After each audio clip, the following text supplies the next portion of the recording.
Hey guys, tonight we ease into the frozen edges of time, stepping with you onto the wind-whipped beaches of the Viking world. The waves crash hard and metallic against the stone, throwing salty spray that stings your cheeks like shards of ice. The air itself feels sharp, like the kind of cold you only half believe is possible until it cuts through your cloak and straight into your ribs. The horizon is no warm welcome. It is a wall of grey sky pressing down on darker seas. And here you are, dragged into this moment, boots sinking into snow that crunches over stone, wondering why on earth you left your imaginary electric blanket back in the modern world. You probably won't survive this, but let's see how far you get. So before you get comfortable, take a moment to like the video and subscribe, but only if you genuinely enjoy what I do here. And while you're here, drop your location and the local time in the comments. It always amazes me to see this odd little family stretching across continents. Now dim the lights, maybe turn on a fan for that soft background hum, and let's ease into tonight's journey together. You trudge further up the shore, your breath turning instantly to steam, your hands curled into fists inside woolen mittens that are already damp. Vikings did not arrive on tropical beaches. They landed on rock, on ice, on unforgiving shores where the sea offered as much danger as it did food. In the sagas, you'll hear how men carried their ships ashore and built homes nearby, setting foundations against winds that could tear through timbers if they were not careful. Historians still argue whether those first settlements were deliberate, planned communities or desperate seasonal shelters. But either way, the stones still hold traces of their fire pits. As you climb from the shore, you see them hauling bundles from the longships. The men are hunched, cloaks of indigo and russet whipped by the gale, while women in heavy wool shawls direct them toward what will become longhouses. Children, barefoot in snow, because of course someone always loses their shoes, stumble behind with smaller loads, bundles of rope, baskets of dried fish, iron tools glinting under frost. A dog barks, one of those shaggy northern hounds bred for endurance, its paws stamping the snow with more enthusiasm than the humans muster. You stand still for a moment, taking in the soundscape. The screech of gulls, the creak of ropes stiff with salt, the heavy thud of timber dragged across stone, the wind relentless like a jealous god. You tuck your chin deeper into your cloak. There is no quiet peace here. There is always the hum of survival, always some scraping, shouting, hammering as these people wrestle order from the elements. One fact worth noting: the Vikings were not simply marauders.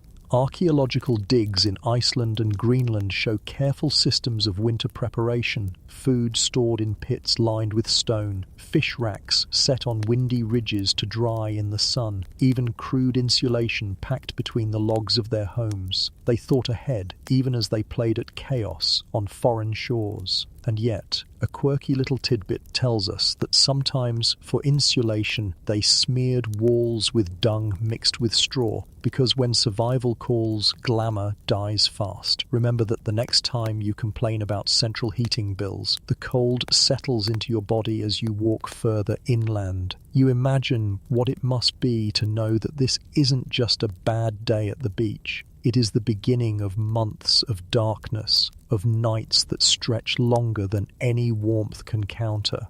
The sagas speak of winters where snow covered doors so deeply that people dug tunnels out of their homes, emerging like moles to fetch water or firewood. Picture it: your house, a buried box in a world of white. A buried box in a world of white. Historians still argue whether those saga descriptions were literal or exaggerated for drama, but when you feel the wind clawing at your face here, it's easy to believe they were telling it straight. You pause to look back at the sea. The longship rests against the shore like a weary beast, its dragon-headed prow dusted with snow. Imagine that voyage, days and nights across grey waters, your cloak stiff with salt, your lips cracked, your hands blistered from pulling oars in storm and calm alike. And then this land, not palm trees, not spice markets, but cold rocks and darker nights. You wonder whether triumph or despair filled their chests at that moment. You follow the path of footprints deeper inland, watching as they stretch toward a patch of cleared ground where construction begins. Men slam wooden posts into frozen earth, the sound dull as it echoes. Women unpack clay pots, laying them on cloths before the frost can crack them. Someone begins a fire, hard work in wind like this, but sparks catch on dry moss, and soon smoke curls upward, a fragile banner against the grey sky. The smell hits you, sharp pine from the timbers, salt from the seaweed stuck to boots, and the thick promise of wood smoke. It's not cozy yet, it's survival smoke, the kind that tells you only that you might live another hour. Still, you find your shoulders relax at the sight of it, that ancient instinct recognizing fire as friend. And while you warm your imagination on those flames, think of this. Viking boots were often stuffed with hay for insulation. Yes, hay, like a scarecrow's foot, quirky but practical. Straw kept heat better than thin wool alone, and sometimes socks were luxuries you couldn't spare for every family member. So you, trudging across this frozen ground, might well feel grass itching between your toes. As night creeps in, the horizon brew. Eyes is purple and torches flare. The work doesn't stop. Hammers still ring, children still whimper, dogs still bark. But the world grows smaller, reduced to circles of flickering light where shadows dance like spirits. The Norse believed in landvatir, spirits of the land, that could be angered or appeased by human action. Historians still argue whether such beliefs were widespread superstition or poetic flourishes preserved by saga writers, but in a night like this, you don't care about scholarly debates. You feel eyes in the darkness, watching from tree lines where the snow is deeper than you dare to tread. And so you huddle near the fire, listening to the sea crash behind you and the forest whisper ahead. The first night ashore is no celebration, it is endurance. Cloaks pulled tighter, food eaten quickly, prayers mumbled into the wind. Your stomach is tight with salted fish and stale bread, but your mind drifts to the long road ahead. Winter has only begun, and already your bones ache. You lie down finally, cloak wrapped tight, your body pressed close to others for warmth. The ground is unforgiving stone, softened only by pine branches laid in a thin mattress. Sleep comes not from comfort, but from exhaustion. And in the darkness, with fire sputtering low and snow thickening outside, you close your eyes to the strange mix of fear and determination that defined every Viking winter night. The smoke inside the longhouse makes your eyes sting before you even push past the doorway. The entry is low, forcing you to stoop, and immediately you are enveloped in a mix of smells, damp wool steaming from cloaks, animal hide drying near the rafters, and the thick, acrid tang of wood smoke that refuses to leave through the smoke hole in the roof. You blink until your vision adjusts, and there you are, inside the belly of the Viking winter. The hall is long, narrow, built from pine logs driven deep into frozen earth. Thick planks and turf walls shut out the screaming wind outside, though every gap breathes draughts of icy air. Overhead, beams creak as snow weighs down the roof, and along the central aisle, a fire pit runs like a glowing spine, orange flames licking upward while black smoke curls and spreads, drifting until it is trapped high above. You sit by the fire, shoulders hunched, grateful for the heat, even though you know by morning your lungs will feel coated in soot. Around you, life is packed tightly together. Men unfasten their cloaks of russet and indigo, hanging them on wooden pegs where frost immediately begins to drip onto the floor. Women stir steaming pots suspended on iron hooks, adding dried fish, barley, and whatever herbs survived the autumn harvest. Children chase one another around low benches, their bare feet slapping on packed earth. giggling until a mother shushes them with a stern glance. And in the corner, an old man sharpens a knife slowly on a whetstone, the rhythmic scrape carrying above the murmur of voices. This is no luxury, but it is life. Archaeological reconstructions show that longhouses often held not only families but also their animals in the winter months. At one end of the hall, partitioned by wooden rails, sheep and goats huddle together, their warm breath filling the air with a musky smell. A cow lows softly, shifting in the straw.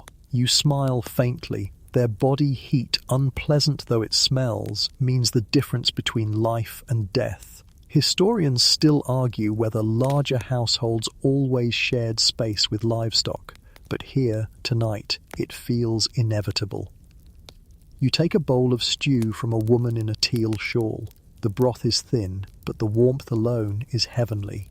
You sip slowly, tasting smoke, salt, and the faint bite of wild onion. A child tugs at your cloak, offering a piece of coarse bread.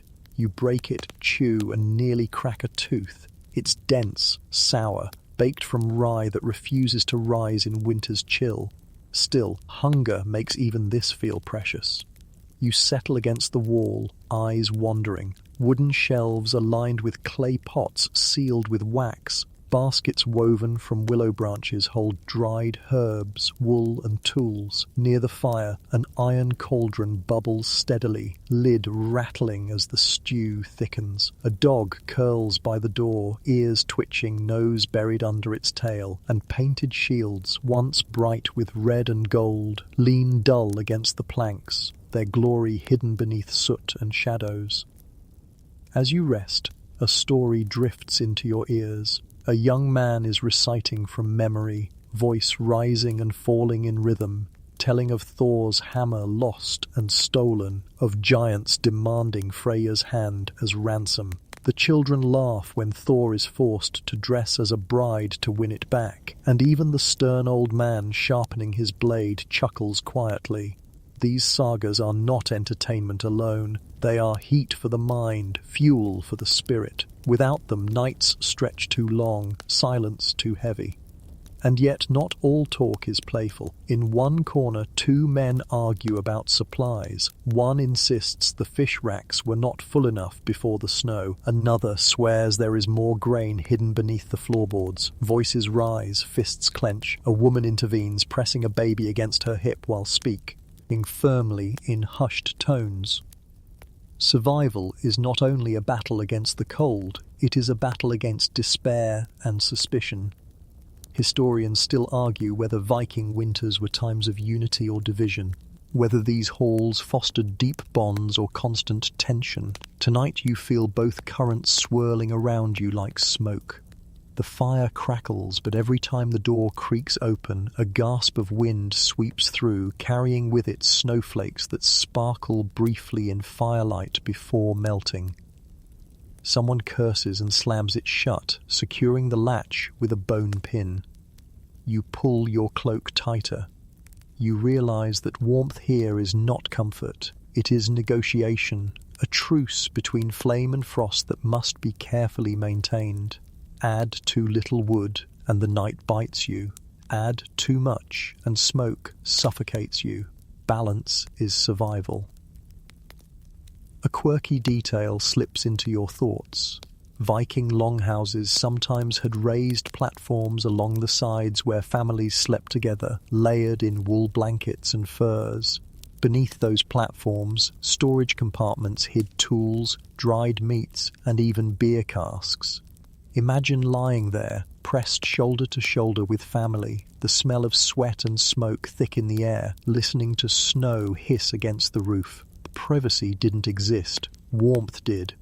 As evening deepens, the hall glows golden from fire and lamplight. Small clay lamps filled with fish oil and wicks of twisted moss flicker on shelves and beams. Shadows stretch long and crooked, painting the walls with dancing forms. For a moment, you think you see shapes that are not human, strange figures bending in corners, crouching on rafters. The Norse believed in drauga, restless dead who lingered in their burial mounds and sometimes wandered into homes.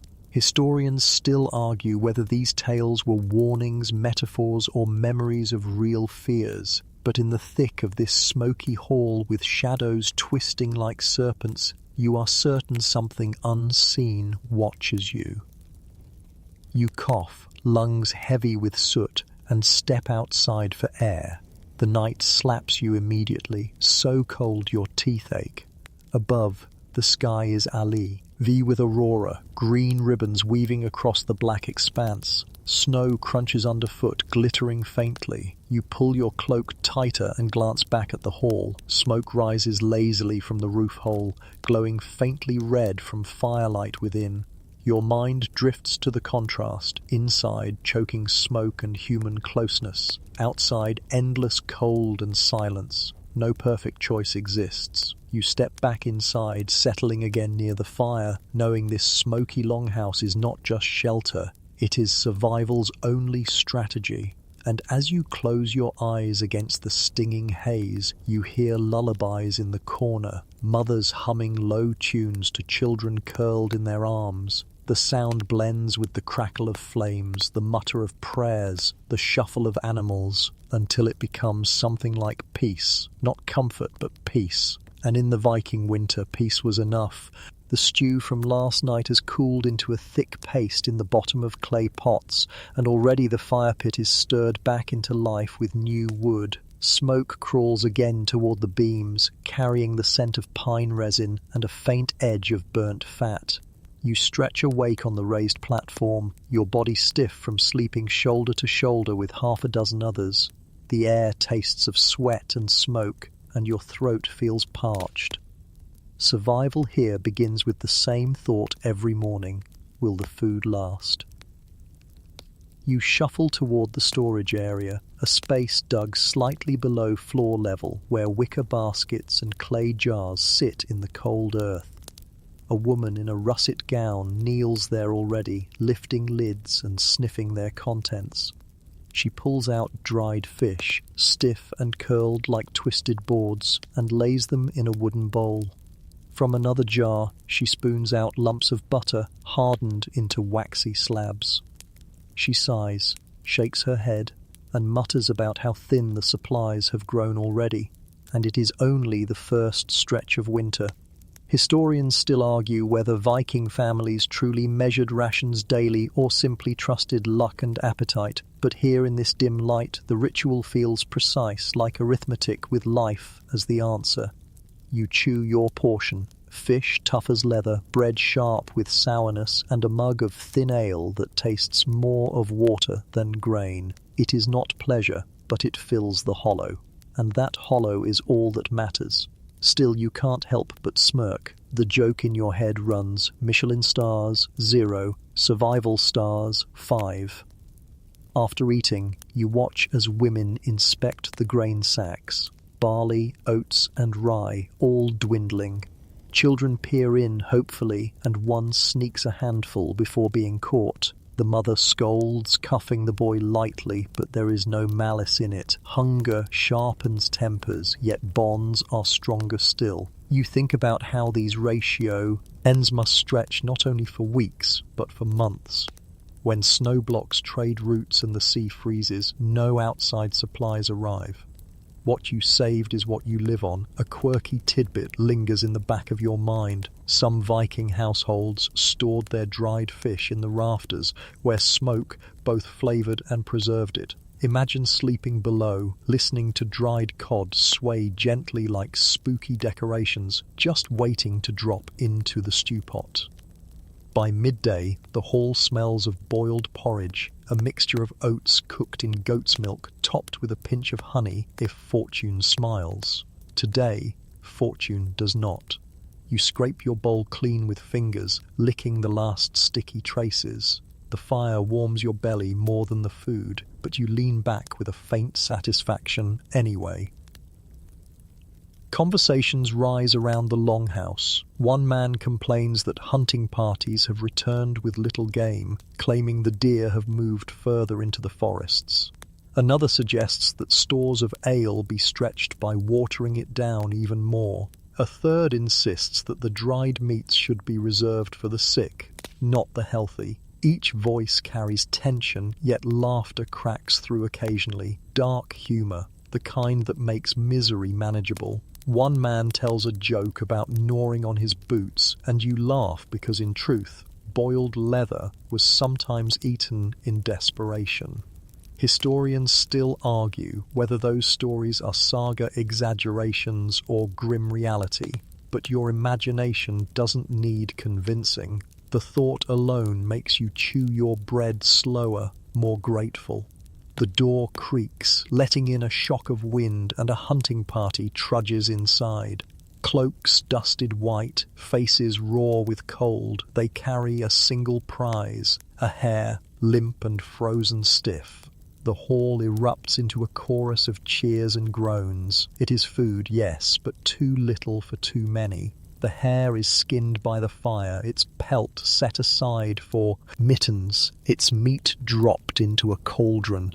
The smell of fresh flesh cooking is almost unbearable after days of dried fare. Children hover close, drawn like moths. You imagine the rationing later tonight, a ladle of broth, perhaps a scrap of meat floating in each bowl. The hare will vanish before anyone truly tastes it, but it will lift spirits like nothing else. You grin at the absurdity. Sometimes it isn't food that nourishes, but the idea of food. As the day wanes, tasks turn toward preservation. Women cut strips of dried fish thinner, hanging them again near the rafters where smoke curls. Men carry sacks of grain, carefully repacking them into smaller pouches so rodents can't gnaw through. Children chase away the dogs who nose hopefully at the baskets. Every crumb, every seed is guarded. You catch yourself marveling at the discipline. In your modern world, cupboards overflow, expiration dates decide what you keep. Here the math is simpler and sharper, miscount once and people starve. By the fire, the old man tells a story of a winter so harsh that one family mixed bark into their bread, chewing wood to fill their bellies. Historians still argue whether bark bread was a rare emergency or a common substitute, but the tale makes the children giggle nervously. One boy whispers that maybe chewing bark is better than eating fish again. You chuckle too, though the thought of gnawing bark until your jaw aches makes your stomach twist. Evening returns, shadows climbing the beams. Stew simmers again, this time richer with the hare's thin meat. Bowls are handed out in silence, eyes watching the ladle dip, counting scraps.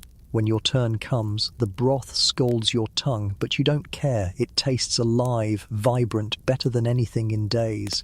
You close your eyes, savoring even as the meat vanishes in 2 bites. Afterward, children lick bowls, dogs lick floors, and adults lean back with faint smiles. No one is full, but everyone is satisfied. For one night, the gnawing hunger dulls.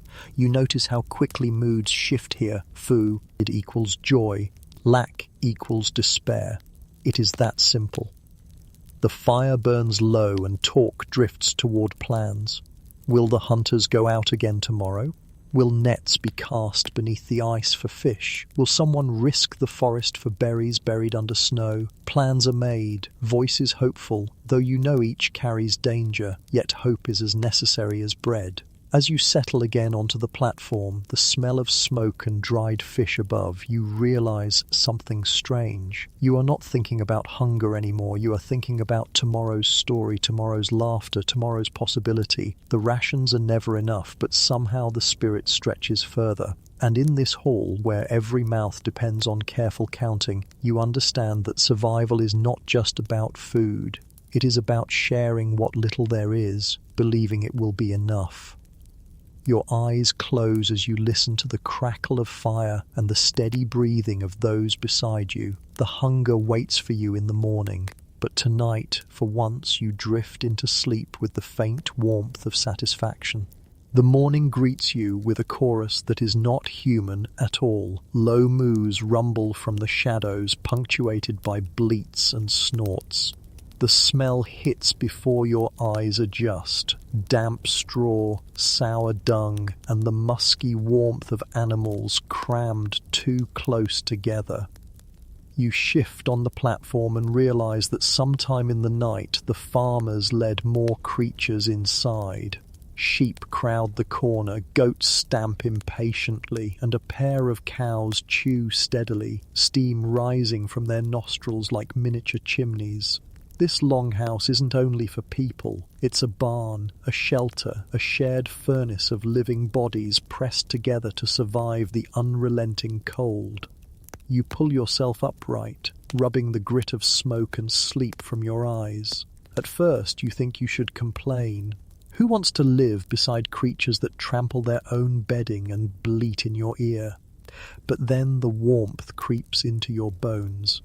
Without them, you realize, the hall would be a frozen tomb. Their body heat, unromantic as it is, keeps the temperature tolerable. Quirky, but true, archaeologists have suggested that Vikings designed parts of their homes to double as animal stalls, deliberately making livestock into living heaters. Practicality trumped comfort. You chuckle, whispering to yourself, "Congratulations, you're basically a roommate to a goat." Children dart between legs, laughing as they toss handfuls of straw toward the sheep. A mother scolds them, worried the animals will choke.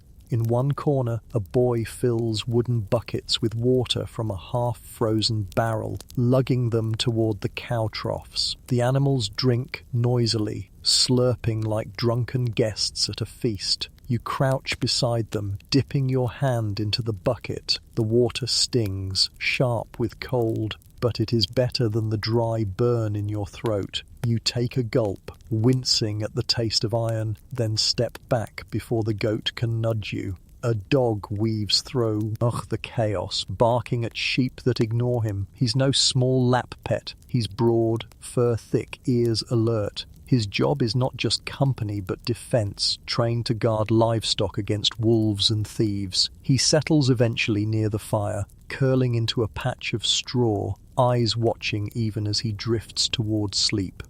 The men gather near the fire, sharpening knives and whittling stakes. You listen as they argue whether the animals should be let out for grazing. One says the snow is too deep. Another claims the hay will run out if they stay inside all winter. Historians still argue whether Norse farmers kept animals indoors for months or rotated them in brief, risky outings, but here the tension feels raw. Every choice carries risk. Starve the animals or expose them to frost and predators. Meanwhile, women prepare fodder. They scoop dried leaves, stored from autumn, and spread them before the goats. The animals chew noisily, jaws grinding, eyes half shut in lazy contentment. A quirky tidbit slips into the scene. Vikings sometimes fed their animals seaweed during harsh winters. Imagine dragging kelp from the icy shore, piling it before cows as if it were hay. You picture yourself chewing a slimy strand just to test it, then shake your head, no thanks. The smell thickens as the day passes, dung mixed with smoke, sweat with hay. You wrinkle your nose, but gradually your body adapts. This is the fragrance of survival, whether you like it or not. And as the animals settle, the hall feels strangely alive, not just humans clinging to warmth, but a whole ecosystem breathing together. By midday, a girl in a saffron dress carries a clay pot filled with fresh milk, still frothy from a cow's udder. She pours it carefully into smaller cups, handing them around. You taste it, rich and creamy, warmer than you expected, a welcome contrast to stale bread. For children, this milk is more than comfort. It's crucial nutrition during long winters when fresh greens vanish. You lick your lips, a little surprised at how sweet it tastes compared to dried fish. Later, men lead one goat outside. You follow curiously, stepping into blinding light as snow crunches underfoot. They tie the animal near a post, letting it nibble at dried grass poking through ice. You notice how quickly the cold bites. Your fingers stiffen within minutes and your toes lose feeling in boots stuffed with straw. You think again about those animals indoors and realize how harsh this balance is. Freedom equals death. Confinement equals life. The goat shivers, and soon it is pulled back inside, bleating angrily, but safer than it knows. As night draws in, the hall swells with sound. Animals shift and sigh, their movements blending with the coughs of humans and the crackle of fire. Children mimic the sheep, bleating until parents hush them. Jokes rise about who snores louder, the man in the corner or the cow beside him. You laugh too, the absurdity lifting the heavy air. Humour here is oxygen. Without it, despair would choke everyone. The fire grows low, fed sparingly with precious wood. A woman leans against the cow's flank, resting her head in the warmth. You follow her example, stretching a hand toward the sheep's wool, surprised at its heat. It's not softness you notice, but the way it radiates life, steady and patient. You understand now why the sagas spoke of bonds between humans and their animals, not just for food or work, but for companionship in the bleakest hours. Historians still argue whether such affection was sentimental or purely practical, but in this moment your heart leans toward affection. As the night deepens, you drift towards sleep with animal sounds filling your ears. The rhythmic chewing of cud, the shuffle of hooves on straw, the occasional bark of the watchful dog. It's not the silence of a cathedral or the peace of a countryside inn. It's noisy, earthy, raw, but it is alive. And in this Viking winter, alive is the most beautiful sound you can hear. When dreams finally tug you under, you find yourself half convinced you're sprouting horns or hooves, part of this shared herd. You smirk in your sleep at the thought. After all, survival has a funny way of erasing the line between human and beast. You wake to darkness, though you know the day has already begun. The sun has not risen in any way you'd recognize. Instead, the world outside glows faintly with a dim, bluish haze that passes for daylight in these months. In winter this far north, the sun drags itself only briefly above the horizon, then sinks again like a candle stub melting into wax. Inside the longhouse, that half-light barely matters. Your world is still fire, smoke and shadow. But when you step out for a moment, the endless dark presses on you like a weight. Your boots crunch on snow. The air is sharp enough to make your eyes water instantly, lashes freezing with tiny crystals. Above, the sky stretches wide and pale, streaked with ribbons of faint pink where the weak sun lingers low. It does not climb overhead. It hangs at the edge, casting long shadows that stretch and twist. The cold has a sound here, a silence so deep that every breath you take feels like it might echo. You pull your cloak tighter, wrapping it around your chin. The Norse called this season Jol, the long dark, when the sun seemed to disappear for weeks. Historians still argue whether they marked it with dread or with ritualized acceptance, but the sagas describe nights so long that days were forgotten, as if the world itself had turned its back. For you, standing ankle-deep in snow, it feels endless. No warm noon to look forward to, only this strange twilight where the world blurs between waking and dream. You trudge toward the frozen stream, a wooden bucket swinging from your hand. Fetching water is no quick task here, it's an ordeal. The stream's surface is solid, a glassy sheet that cracks faintly as you step close. Men chip at it with axes, sending shards flying like diamonds in the pale light. You kneel, dip your bucket into the dark water below, and pull it free with stiff hands. The cold seeps into your bones as the icy splash hits your boots. Carrying it back, you wonder how many buckets it will take before thirst and cooking are satisfied.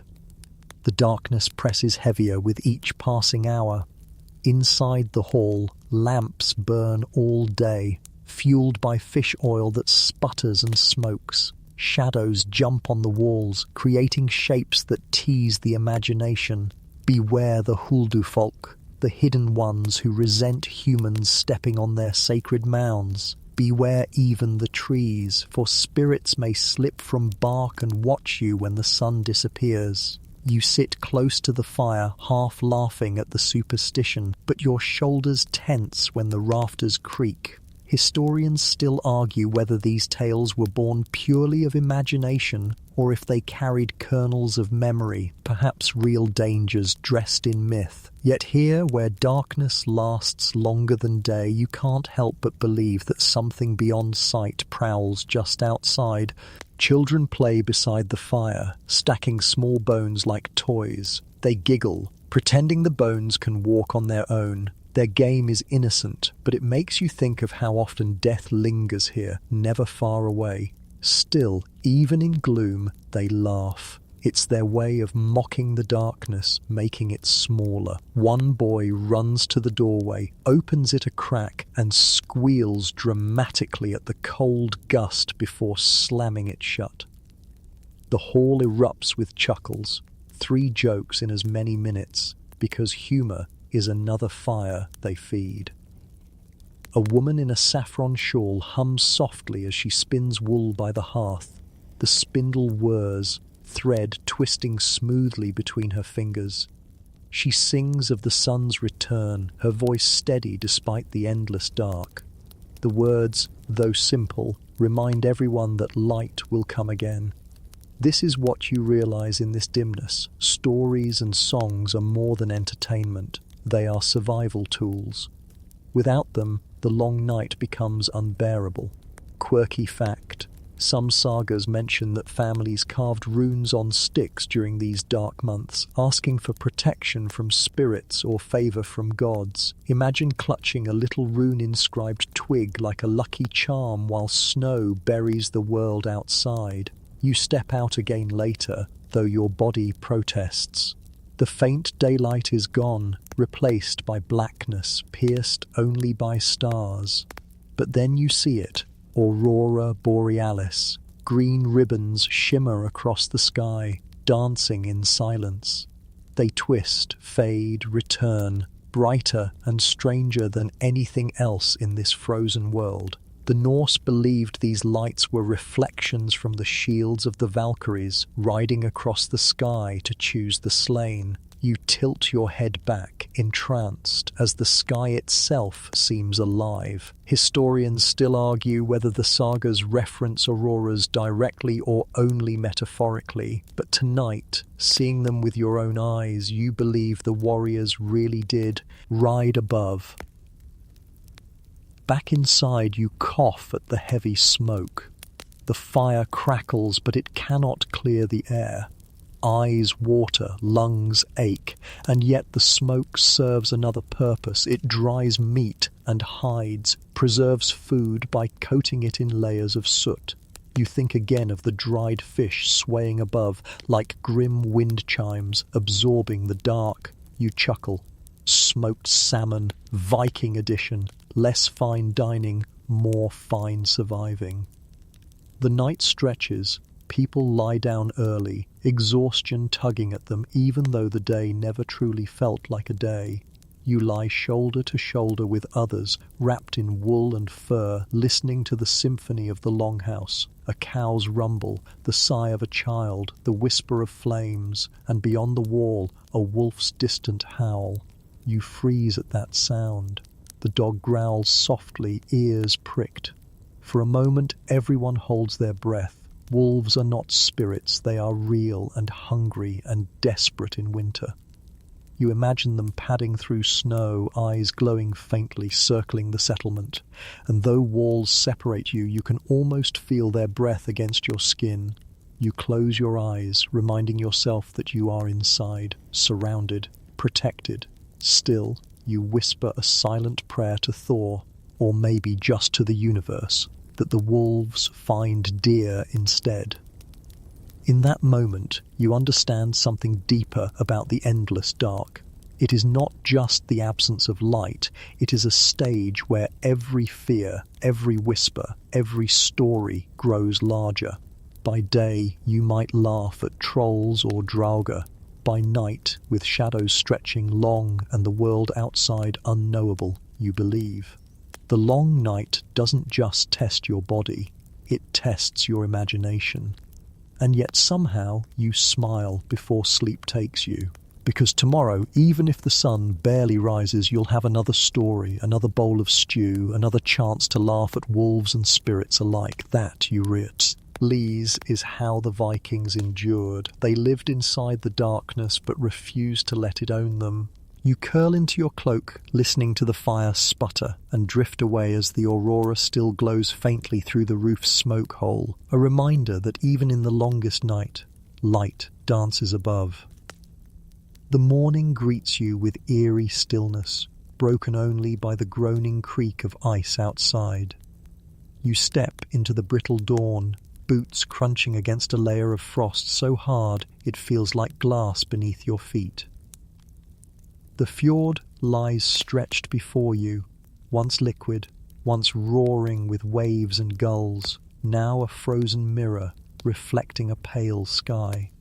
The ice is thick, blue veins twisting beneath its surface, and every step sends a faint shiver echoing across its belly.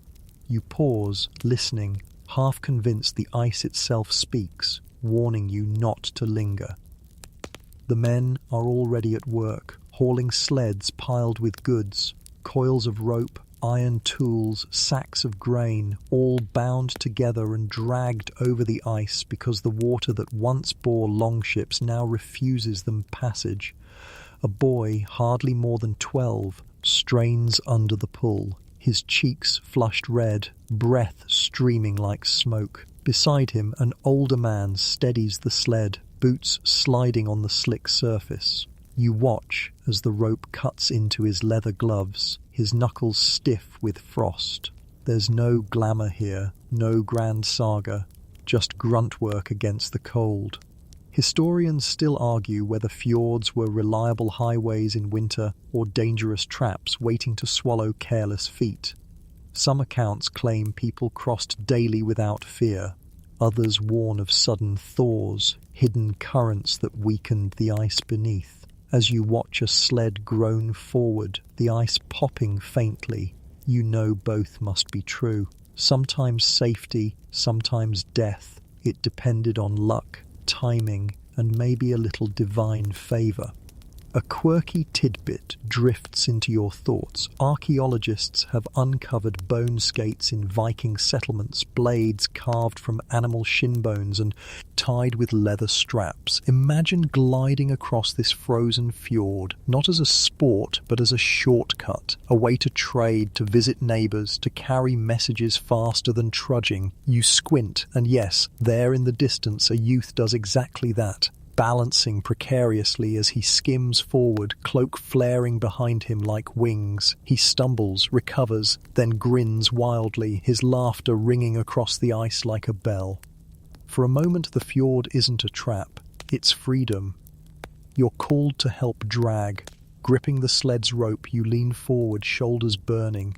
The ice resists every pull, friction somehow both too much and not enough. Your boots slip, and you catch yourself on your knees, palms stinging as frost bites through wool. You mutter a curse, then laugh at yourself. Congratulations, you've invented Viking ice skating the hard way. Around you, others chuckle too. Humor again keeps the cold at bay. The path grows harder as snow drifts cover the ice, forcing you to trudge knee-deep in places. One man taps ahead with a staff, testing for weak spots. Each hollow thud makes your stomach clench. If the ice breaks, there's no second chance. Fall into that black water and your lungs freeze before your mouth forms a scream. Everyone knows it, no one says it. By midday, the sleds reach the other shore, where a line of pine trees stands silent, branches heavy with snow. The group unloads supplies into a small storage hut, its logs darkened with age. This is no village, just a way station, but it matters. Here grain can be kept safe, timber stored for repairs, or hunters can shelter if storms catch them too far from home. These scattered huts stitched Viking survival together like thread in a fraying cloak. The work done, people gather briefly around a fire built in a shallow pit. Flames leap, casting orange against the frozen fjord. Someone pulls a strip of dried myrtles, tea from a pouch, passing it around. You chew your share, jaw aching with the toughness, but the salt and smoke taste good after hours of icy labor. A woman teases her brother for falling on the ice earlier, and he retorts with a grin, promising she'll fall harder next time. Laughter ripples. For a moment, warmth is not just fire, but fellowship. The sun, weak as ever, drifts toward the horizon again, though it never climbed far to begin with. Shadows stretch across the ice, long and eerie, making the fjord look like a cracked mirror. You feel a shiver of unease, as if those shadows belong not to people but to something larger, older, waiting just beneath the surface. The sagas warned of sea spirits and frost giants, beings who claimed both water and ice as their realm. Historians still argue whether these myths were metaphors for natural danger or remnants of older, pagan fears. But as the ice groans beneath your boots once more, you decide metaphors are unnecessary. The danger is real enough. The return is slower. Everyone is tired, and sleds now carry fresh-cut wood instead of food. The weight digs into the ice, carving grooves, squealing like wounded animals. The staff tapper leads again, his stick thudding in steady rhythm. Safe, safe, safe.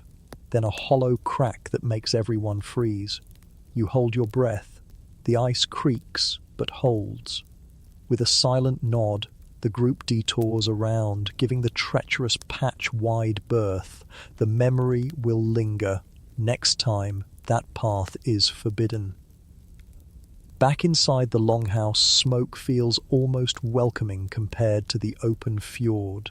You collapse onto a bench, body aching from strain, and accept a mug of thin ale. It's watery, bitter, but it warms your belly. A boy boasts loudly about skating, reenacting his stumbles and near falls. His mother scolds him for recklessness, yet pride hides in her smile. You laugh, picturing his cloak flaring behind him like some heroic cape. Maybe in 100 years, someone will exaggerate his little stunt into a saga-worthy feat. That's how stories grow. As evening falls, sagas are told again, this time of Njord, god of sea and wealth, who could calm waters with a whisper. The storyteller pauses, voice dropping low, reminding everyone that the sea and ice alike demand respect. Never boast, he warns, for the fjord remembers. You shiver slightly. Outside, the fjord groans once more, its icy voice echoing through the night. You curl into your furs later, muscles sore, eyelids heavy. The memory of the frozen mirror lingers, and in your dreams you see shapes swimming beneath the ice, giants, serpents, maybe just shadows. You tell yourself it's imagination, but when the rafters creak, you pull the cloak tighter. The fjord is out there still, waiting, stretching silent and endless in the dark. You wake with the dull ache of muscles stretched beyond their comfort, a reminder of dragging sleds across the fjord yesterday. But there's no such thing as a rest day when the snow piles high and survival depends on constant effort. Today, instead of trudging with ropes, you're handed something lighter, though not easier, a pair of bone skates. They look almost crude to modern eyes, narrow strips carved from animal shin bones, edges rubbed smooth and strapped to boots with leather thongs. You tilt them in your hands, marveling at the ingenuity. Who first thought to slice bone this way and slide across ice like a phantom? You strap them clumsily onto your boots, wobbling as you rise, and already the others laugh. One man, grinning through frost-stiff beard, calls out that he'll fetch the healer when you inevitably split your head open. You laugh too. Better to laugh at yourself before someone else does. Outside, the fjord is still frozen, a silver stage waiting for your clumsy performance. The sky glows faintly, a smear of pale orange on the horizon, though the sun hides more than it shines. Children dart across the surface already, balanced like little birds, shrieking with delight. Their cloaks flare, colours, saffron, indigo, russet, blurring against white. They laugh at every stumble, every fall, every spin. You step gingerly onto the ice and instantly your feet skid apart. Arms flail, body twists, and you crash with a grunt. The children's laughter doubles. One girl calls out, "You skate like a calf on its first legs." You chuckle, rubbing your hip, grateful for the joke more than embarrassed by it. Historians still argue whether skating was widespread or only practiced in certain communities, but the archaeological evidence is there. Bone skates have been found from Dublin to Novgorod. They weren't just toys, they were tools, ways to cross frozen rivers quickly. At watching the children here, it's clear they were also joy. Amid endless cold, skating gave speed, movement, maybe even a hint of freedom. Nearby, men fit wooden planks to their boots, early skis. They use poles tipped with iron, planting them firmly to push forward. Some carry hunting gear, heading into the forest despite the snow. You watch them disappear between the trees, their teal and russet cloaks blending into shadows. You imagine the silence they'll find inside, the crunch of skis sliding, the sting of air sharp with pine. Hunting in snow is risky, tracks vanish quickly and storms smother without warning, but winter meat is worth the danger. You shuffle forward on your bone skates, less a bird, more a flailing goose. Yet with each wobble, you steady a little more. Soon you manage a glide, just a breath of speed, but enough to lift your chest with pride. The wind nips your cheeks, your cloak flaps, and for a fleeting moment, you forget the hunger and the cold. You feel free. Then, naturally, you trip again. You sprawl on the ice, laughing so hard your ribs ache. Someone skates past, clapping you on the back, calling you a born raider of the fjord. As midday nears, the hunters return. They carry not deer, but rabbits slung over shoulders, white fur blending into their coats until you notice the limp ears. It isn't much, but it's something. One man holds up a bird, ptarmigan, feathers still clinging despite the kill. Children cheer. Fresh meat means broth richer than water and salt. The hunters boast, miming how one nearly sank into snow up to his chest, how another swore he saw a troll behind the trees. Everyone laughs, though a few glance toward the forest uneasily. Troll stories are funny in sunlight, or whatever passes for sunlight, but less so when shadows stretch long. Historians still argue whether troll tales were metaphors for dangers like avalanche. He's or simply folk horror meant to keep kids from wandering. Either way, the forest keeps its secrets.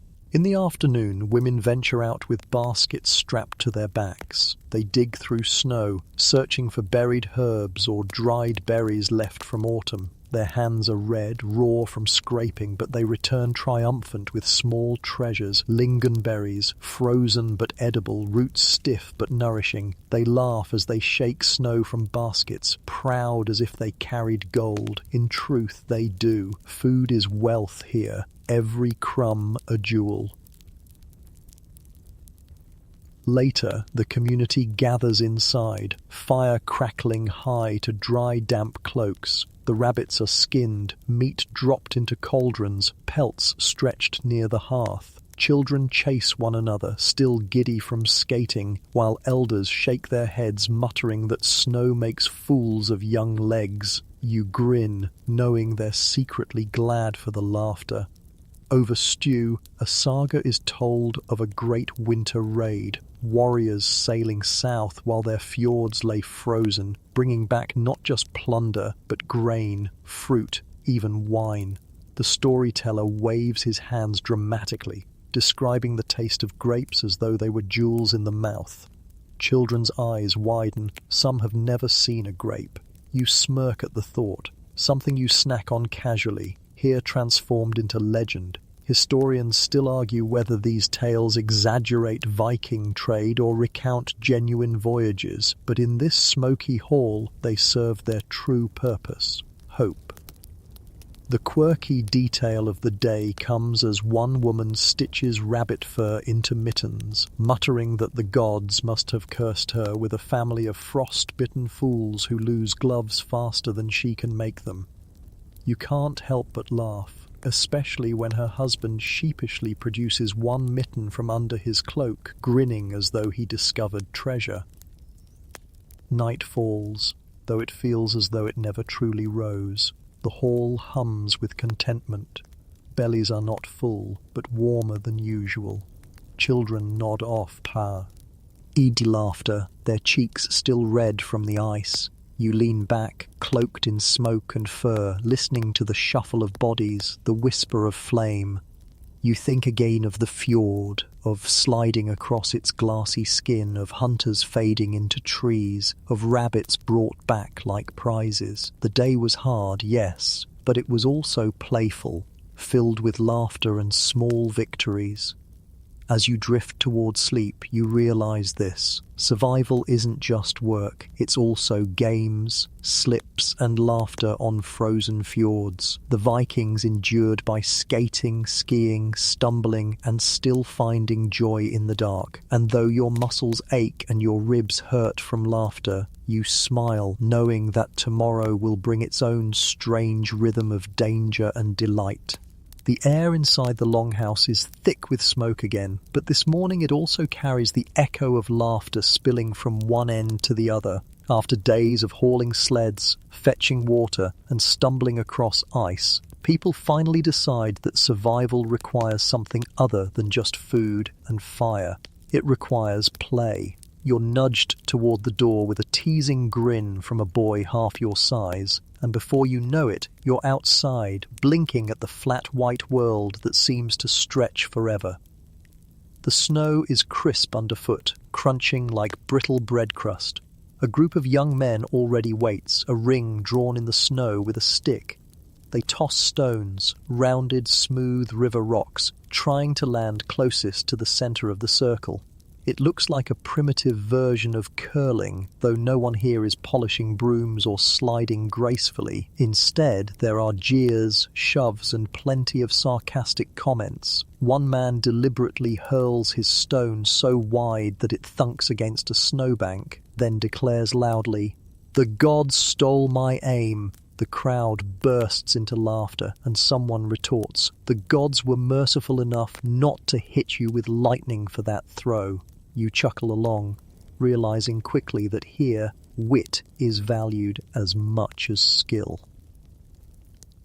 Children invent their own games nearby, rolling snow into crude balls and flinging them at each other. One girl, tiny but fierce, nails her older brother square in the back, and he collapses dramatically, wailing as if slain in battle.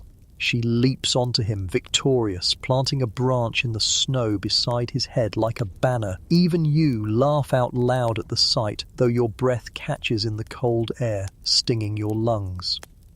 Historians still argue whether Vikings treated winter games as training for war or simple amusement.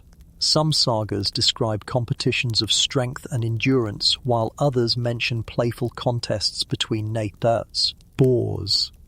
Watching now, you see both. Stone-throwing sharpens arms, wrestling tests stamina, snowball fights hone quick reflexes. But mostly they give reason to smile when the sky stays dim and bellies grow light. Soon you're pulled into a wrestling match. Two men clear a circle, stamping snow into packed ice. You're shoved inside, cloaks stripped away, and before you can protest, a burly farmer barrels into you. His grip is iron, his breath steaming like a forge. You stumble, try to twist free, but his arms close like a trap. You collapse backward, snow bursting around you, and the crowd roars with laughter. Flat on your back, you grin, coughing snowflakes, while someone offers a hand to haul you up. The winner bows mockingly, flexing exaggeratedly, while a woman calls out, "Don't break your arm, patting yourself, hero." 3 jokes in as many breaths. You're learning that humor here is oxygen. Later, someone brings out skis again. Not for hunting this time, but for races. Men line up at the edge of the fjord, skis strapped awkwardly, poles in hand. Children cheer, women shout encouragement, and suddenly the group launches forward. Cloaks whip in the wind, snow sprays. Bodies teeter dangerously. One man faceplants so hard that snow explodes in a halo around him and the crowd erupts. Another glides gracefully, almost smugly, until his pole snaps, sending him tumbling headfirst into a drift. Your sides ache from laughter, and you realize that this too is survival, finding delight in clumsiness, turning pain into comedy.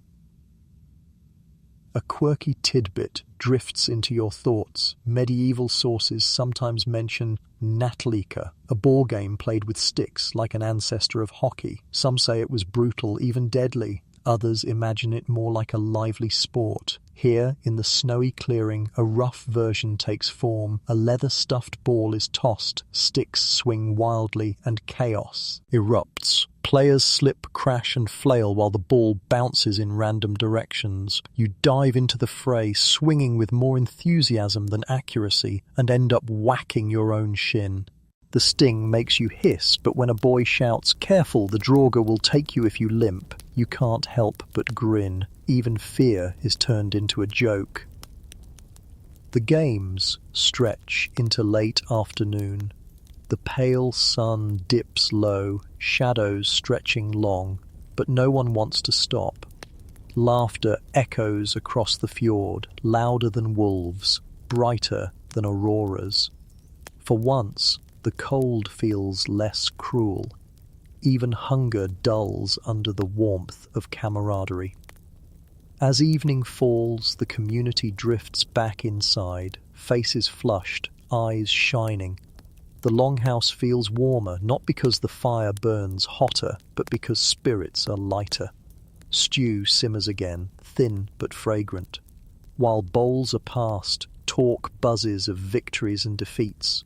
A young man boasts of tossing his stone farther than anyone, only to be reminded that he missed the target entirely. A boy reenacts his snowball triumph with dramatic flair, and his sister rolls her eyes, declaring she could defeat him blindfolded.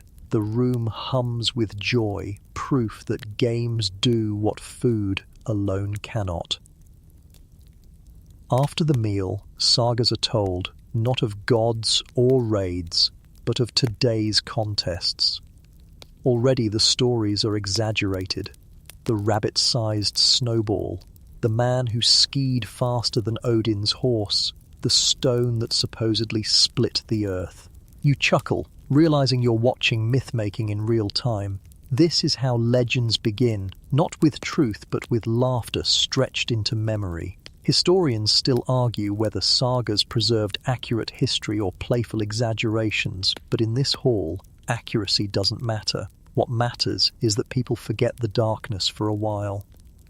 Later, as bodies settle and the fire sinks low, you lie awake thinking about the games. Survival, you realize, isn't just about hoarding food or battling wolves. It's about creating joy where none should exist. It's about snowball battles and bone skates, about laughter echoing louder than The Vikings endured by remembering that life is more than suffering. It's also play, even on the coldest nights of the year.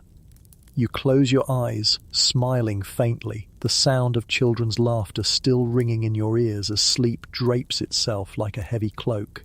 The smell of roasting meat greets you long before your eyes open. It's thick, rich, and almost unbelievable after weeks of thin porridge and dried fish. You blink yourself awake and the longhouse glows brighter than usual. Torches burn higher, lamps are trimmed with care, and the fire pit roars like a living thing. Today isn't just another battle with hunger and cold. Today is Yule.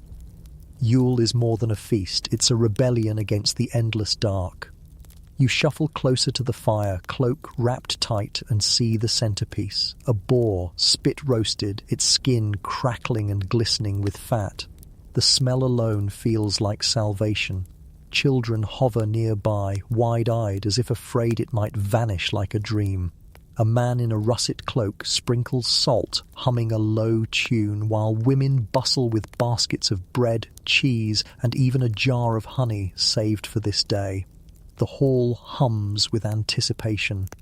Historians still argue whether Viking Yule blended older pagan rituals with later Christian influence, but one thing is clear: it was the highlight of the winter. Feasting, toasting, storytelling. It was how the Norse reminded themselves that light would return. And it wasn't just food, it was symbolism. You could endure hardship so long as you had this one bright blaze in the middle of the dark.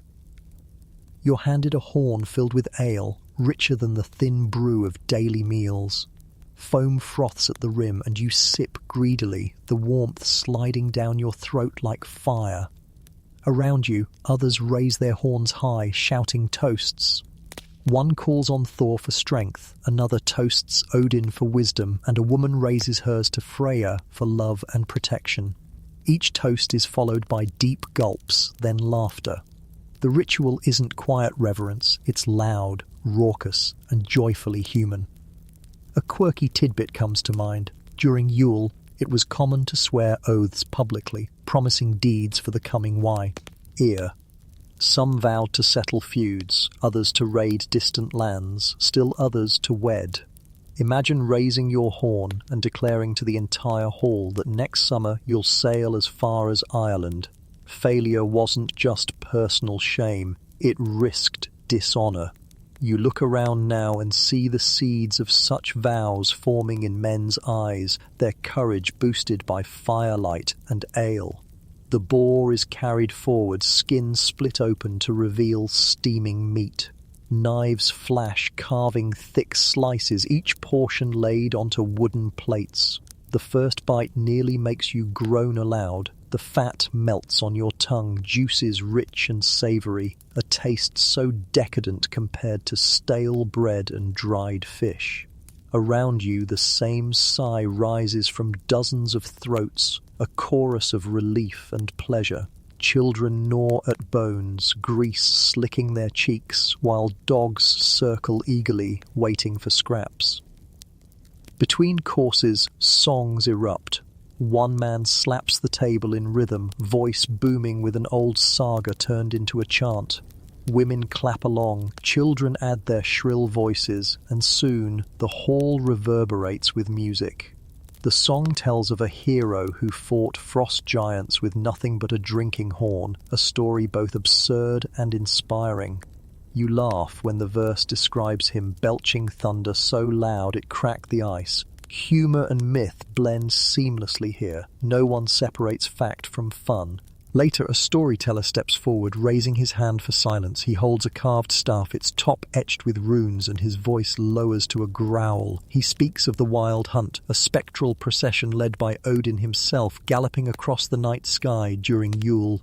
Riders with glowing eyes sweep down to snatch souls, and the only safety lies in joining the feast, keeping fires burning bright. The children huddle closer to their mothers, eyes wide. You shiver, not just from the tale, but from the way the wind howls outside at that very moment, rattling the door. Historians still argue whether the wild hunt myth was imported from Germanic neighbours or homegrown in Norse culture, but here it doesn't matter. Tonight, you half believe you'll see shadowy riders streaking across the aurora.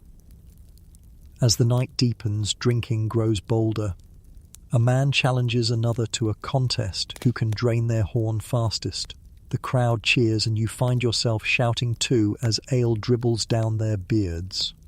The victor slams his empty horn on the table, bellowing triumphantly before promptly falling backward into the straw, snoring instantly. The hall erupts in laughter, and someone jokes that Thor himself must have claimed him early. 3 jokes in under a breath. Humour flows faster than the ale. Not all is reckless mirth, though.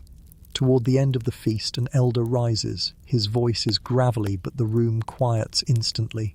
He lifts his horn and speaks of ancestors, those who braved winters harsher than this, who laid the stones of the hall, who rest now beneath mounds nearby. He calls on everyone to remember their names, to honor their struggles. The silence that follows is thick, reverent. Even the children sense the weight. You sip from your horn slowly, feeling the warmth spread not just through your body, but through your heart. These toasts bind more than the living, they stitch past and present into one long thread. A quirky image sticks with you.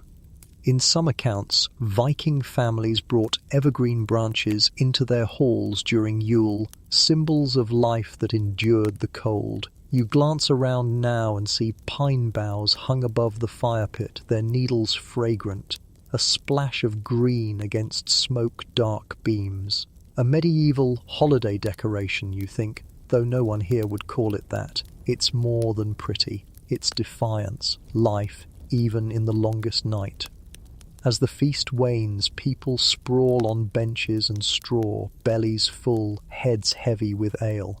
The fire burns low but steady, casting everything in gold and shadow. You lean back, cloak wrapped tight, and sigh with deep contentment. For once, hunger is silenced, laughter lingers, and fear of wolves and spirits fades behind the warmth of food and kin. Outside, the night remains endless, but inside, you've stolen a piece of summer. And as you drift towards sleep, belly warm, mind hazy, you realize why Yule mattered so much. It wasn't just about eating. It was about remembering joy, promising the sun would return, and proving, if only for one night, that you could endure the dark with fire, feast, and fellowship. The echoes of Yule still cling to the longhouse, the faint scent of roasted boar lingering in the rafters, the sticky feel of ale dried into the floorboards, the warm memory of laughter. But after celebration comes reflection, and today the hall feels quieter, more solemn. The feasting is done. The bellies are no longer full, and once again the Vikings turn to something deeper than meat and ale. They turn to the gods. You sit cross-legged near the fire as an elder spreads a cloth on the bench. On it he sets small objects, carved wooden figures, smooth stones painted with runes, and a horn filled with mead. He clears his throat, and slowly the hum of chatter fades into silence. The smoke curls upward as if even it is listening. This is not a feast. This is devotion. The first prayer is to Odin. The elder lifts the horn, eyes glittering in the firelight. To the All-Father who gave his eye for wisdom, who hangs upon Yggdrasil for knowledge, he calls. The horn is passed around, each person sipping carefully. You taste the sweet bite of mead on your tongue, thicker and warmer than ale, and wonder whether it carries the blessing of the one-eyed god. A boy whispers that maybe if he drinks twice, he'll become wise instantly. His sister smacks him on the shoulder. You laugh, the moment softened by childish mischief. The prayers continue. To Thor, for strength in the cold and protection against storms, a man slams his fist on the bench as he drinks, declaring that Thor's hammer will smash the frost giants who prowl in shadows. Another toast goes to Freyja, goddess of love, fertility, and sometimes war. Women lift their horns high for her, whispering wishes for children to survive the winter or for safe births when spring finally comes. The mood is reverent, but it is not grim. This is devotion braided with hope, as practical as any chore.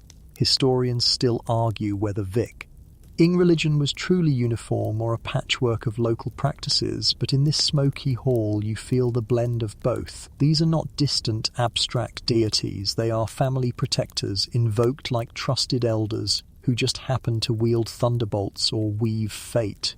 You realize that faith here is less about mystery and more about necessity, an invisible shield against despair.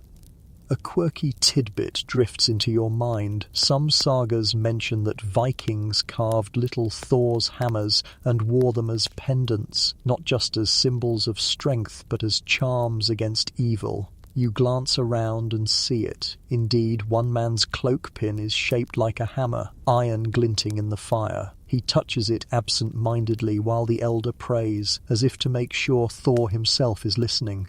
The elder now casts runes, tossing small carved sticks onto the cloth. They scatter, forming patterns only he can read. He leans forward, squinting, then announces that the signs promise both hardship and hope, that the winter will test them, but spring will reward them with good harvest. A murmur runs through the hall. People nod, some with relief, some with skepticism. You catch one man rolling his eyes slightly, though he quickly masks it.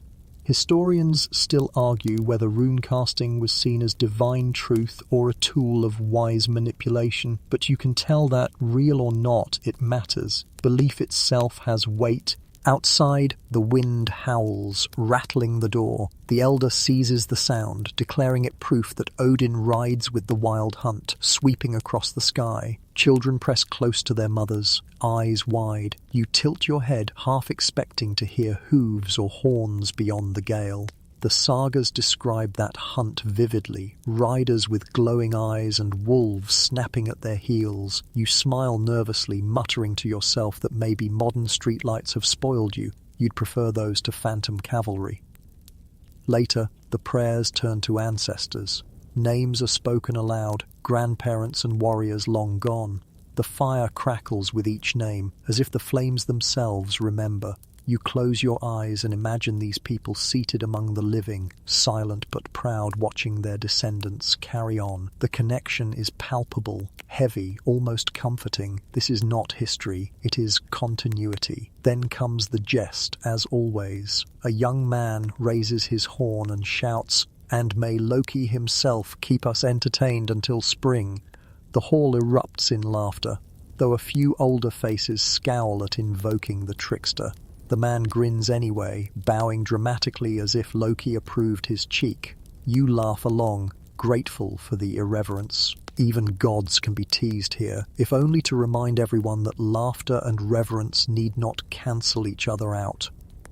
The rituals wind down. Figures are packed away, horns emptied, fire stoked once more. The hall buzzes again, lighter now, as though the prayers have scrubbed away a layer of fear. You stretch your legs, exhaling slowly. You realize that while food feeds the body, faith, whether real or imagined, feeds something else entirely. It steadies the hand, lifts the spirit, reminds the weary that winter is not endless.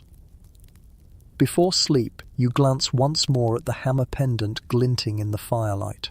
You don't know if Thor truly listens, or if Odin redeemed as tonight.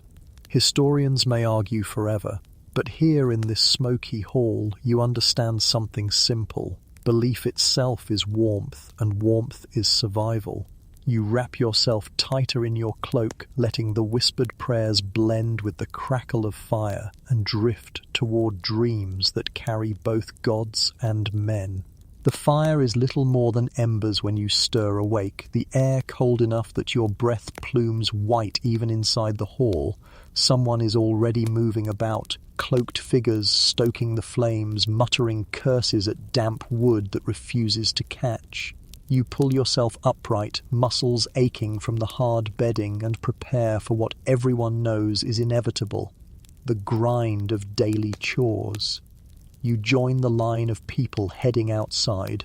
The door creaks open, and the cold strikes like a slap, crisp, sharp, merciless. Snow piles waist-high against the walls, and already a group is hacking at the drifts with shovels made from wide planks nailed to sticks. The entrance must stay clear, otherwise you risk being sealed inside, suffocating under your own roof. Your arms ache quickly, but you keep digging, snow spraying into the wind like powdered glass. From the corner of your eye, you spot two boys at the river. They've taken axes to the ice, chipping away until water wells up in the dark cracks. One leans too far and nearly plunges in, but his brother yanks him back with a curse. They laugh nervously, but you see the fear in their eyes. Fetching water isn't just tedious, it's dangerous. One slip and the river swallows you whole. Historians still argue whether communities built elaborate wells indoors to avoid this risk or if daily ice chopping was the norm. Either way, you can feel the gamble in each swing of the axe. Back in the hall, women mend sails in the dim light. The longships might be useless now, locked in by ice, but they must be ready for spring. Cloaks drape over benches, patchwork stitches pulling old fabric into new strength. Children sit nearby, spinning wool with small spindles, tongues poking from the corners of their mouths as they concentrate. Their laughter mixes with the rhythmic clack of needles. You smile. It's oddly soothing, this quiet hum of indust. Where you take up a mallet and help mend a cracked sled runner. The wood is stubborn, frozen stiff, but with patience and heat from the fire, it bends enough to be repaired. A man beside you mutters about how the gods mock him by snapping every rope he ties. You offer a teasing grin, suggesting maybe Loki himself is untying knots in the night. He snorts, then chuckles, shaking his head. 3 jokes shared over splinters and smoke, and suddenly the chore feels lighter. A quirky detail slips into your thoughts. Some Viking homes had side niches where children played with carved wooden toys, horses, boats, even tiny swords. Sure enough, one girl toddles past clutching a little wooden horse, dragging it by a string through the dirt floor. You grin, realizing even in survival's grind, children find ways to play. By midday, the hall smells of soup. Barley and dried herbs simmer in a cauldron, the broth thin but fragrant. A woman stirs with a long wooden spoon, scolding a boy for dipping his finger in. He yelps, shaking his hand, then laughs as his sister mimics him. You take your bowl gratefully, savouring the heat more than the taste. Hunger is constant, but warmth feels like a luxury. Outside again, men split logs, the sound of axes ringing sharp in the still air. Each swing echoes through the fjord, wood chips spraying into snow. Firewood is life here. Without it, food doesn't cook, bodies don't thaw, shadows creep too far. You grip an axe and join, your arms trembling with each strike. Sweat runs down your back despite the cold, and you laugh at the absurdity, freezing air biting your nose while heat drenches your spine. As the day wanes, people gather again around the fire, tools set aside, chores momentarily done. The longhouse smells of smoke, sweat and wet wool, but it hums with the satisfaction of a day's work survived. A man strums a lyre softly, notes twanging through the haze. Children clap along, and soon voices rise in song. Not grand sagas, but work songs, simple and repetitive, sung more for rhythm than story. Historians still argue whether such songs were purely functional or carried spiritual weight, but as you hum along, you feel both. The repetition soothes, binding people together in shared breath. It makes work less lonely, life less heavy. Later, a tale is told of a farmer so lazy he left his nets unmended, and when spring came, the fish slipped through every hole. The hall erupts in laughter, though you note the sharpness beneath. It's not just a joke, it's a warning. Work neglected today means hunger tomorrow. Stories are lessons wrapped in laughter. Night falls and you curl into your cloak again. Your hands are blistered, your muscles sore, but you feel oddly calm. Chores may be endless, but they are also grounding. You understand now, survival isn't only about grand feasts or fierce battles. It's about mending sails, chopping ice, patching sleds. It's about the rhythm of daily tasks, the small victories that stitch each day into the next. You close your eyes, lulled not by silence, but by the steady hum of life continuing. Axes thudding faintly outside, the crackle of fire, the soft snores of children clutching wooden toys. And as sleep takes you, you realize that in this world, even chores carry dignity. Morning begins with the kind of cough that rattles through the longhouse like a drum beat. It starts with one child, then another, until half the benches echo with hacking.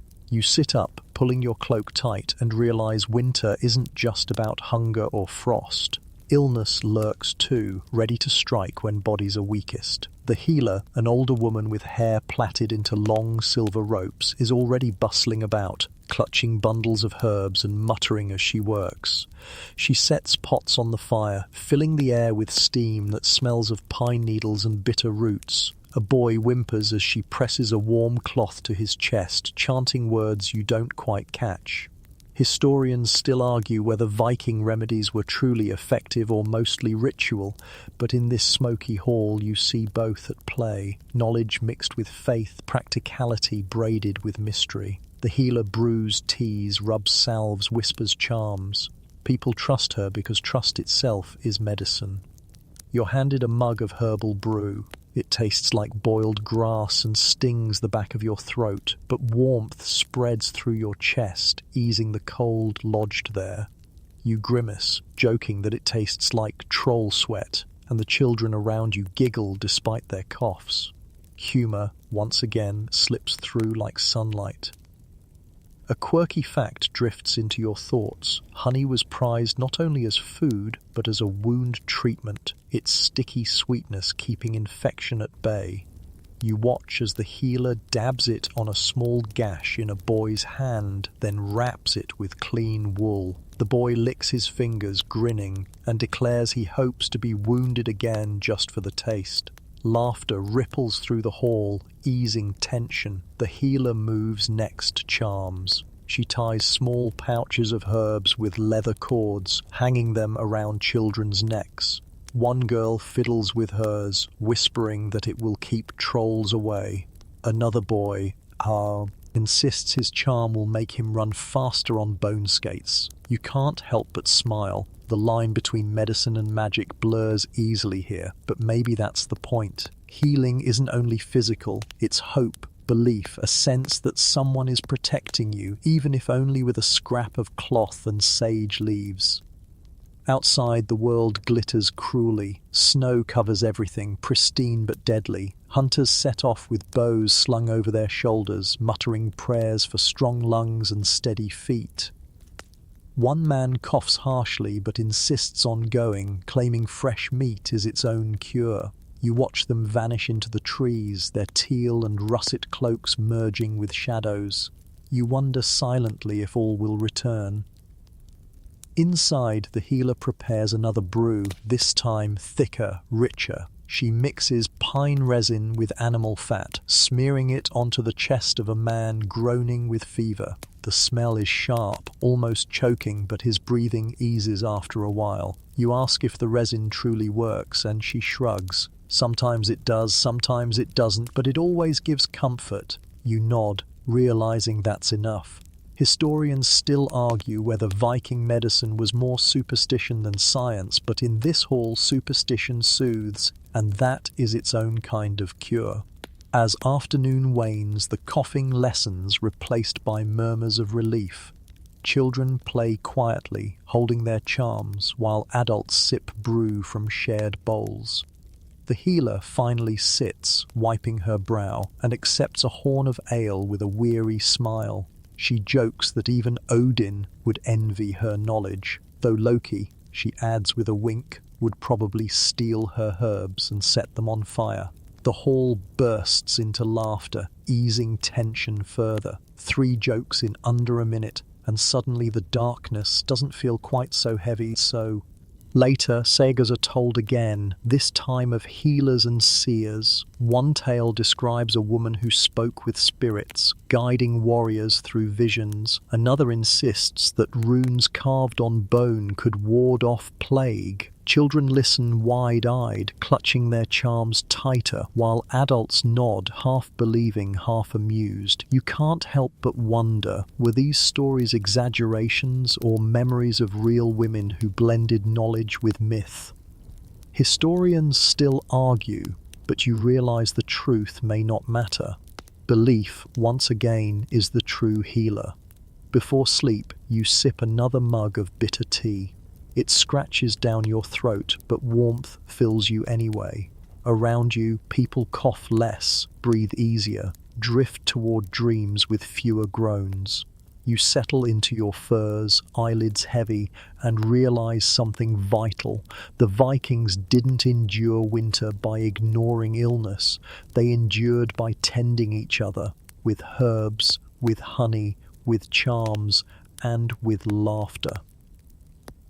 You close your eyes, listening to the healer's low hum, almost like a lullaby, and drift off with the sense that even in sickness, the hall is whole. The coughs fade into snores by morning, and for the first time in many nights, the longhouse feels calm. Smoke still clings to the rafters, animals shift and snort at one end, but there's a softness in the air. Today isn't about frantic chores or frantic prayers, it's about bonds. You settle near the fire, cloak wrapped tight, as voices rise around you, not in argument or ritual, but in story. An old man leans forward, beard silvered, eyes bright despite the gloom. His voice carries the rhythm of someone who has told the same saga countless times, shaping each pause like a drumbeat. He speaks of ancestors, of voyages across dark seas, of winters harsher than this one.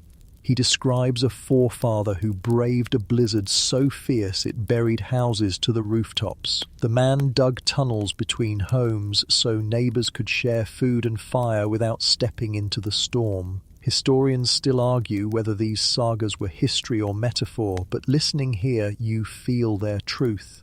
Memory doesn't have to be exact. It has to be alive. The children lean close, wide-eyed, gasping at every twist. One boy interrupts to ask whether trolls helped dig the tunnels. The old man grins slyly and answers, "Yes, but they only did it because they were hungry too." Laughter erupts, and the boy beams at his own clever addition to the tale. Storytelling here isn't rigid, it's fluid, shaped by listeners as much as tellers. You sip thin ale from a horn, warmth seeping into your belly, and let the stories wash over you. A mother tells of her grandmother who could spin wool so fine it gleamed like silver in the moonlight. A man boasts of an uncle who fought off a bear with nothing but a wooden club. A girl whispers of a sister who died in last winter's storms but swears her voice still hums in the wind at night. You shiver, not from cold, but from the intimacy of grief shared so openly. A quirky tidbit. It floats into your thoughts. Viking families sometimes carved family lines into wood or stone, tracing names like branches of a tree. These genealogies weren't dusty records, they were living proof of belonging. Around this fire you realize the sagas serve the same purpose. Each name spoken ties the living to the dead, weaving everyone into one long thread. As afternoon drifts into the grey of near night, the mood shifts from solemn to playful. Children demand a saga of Thor's mischief, and the storyteller obliges, recounting the tale of Thor dressing as a bride to reclaim his stolen hammer. The hall shakes with laughter at the image of the thunder god stuffed into a bridal gown, veil covering his beard, hammer hidden under silks. One woman jokes that Thor made a prettier bride than her cousin. Another quips that at least Thor didn't have to sew his own wedding dress. 3 jokes in as many breaths, and even the stern elder chuckles. The stories ripple outward, each teller adding something new, weaving threads of humour into threads of reverence. This is how memory works here, not preserved in stone tablets, but carried in laughter and tears, reshaped each time to suit the moment. Historians still argue whether sagas were memorized word for word or improvised by skalds. Watching now, you understand, they were both. Precision wasn't the point, continuity was. Later, the fire burns lower, embers glowing red. A man begins a softer story, one not of gods or battles but of love. He speaks of meeting his wife at a summer market, how she beat him at a drinking contest and stole his heart faster than any raider stole treasure. The hall laughs, but gently. His wife, cheeks flushed, pretends to scold him. though her smile betrays pride. It's a reminder that sagas aren't just about glory, they're about tenderness too. The quirky detail of the night comes when a boy offers his own saga. He clutches a wooden toy horse and declares in a booming voice that it carried him across mountains, seas, and even through the belly of a whale. His tale makes little sense, but everyone applauds anyway, laughter ringing bright. Encouraging him is as important as accuracy. This too is how sagas grow, from childish exaggeration into remembered legend. As night deepens, you settle into your furs, the echoes of stories still humming in your ears. You realize something profound. Survival isn't just about meat and fire, it's about memory.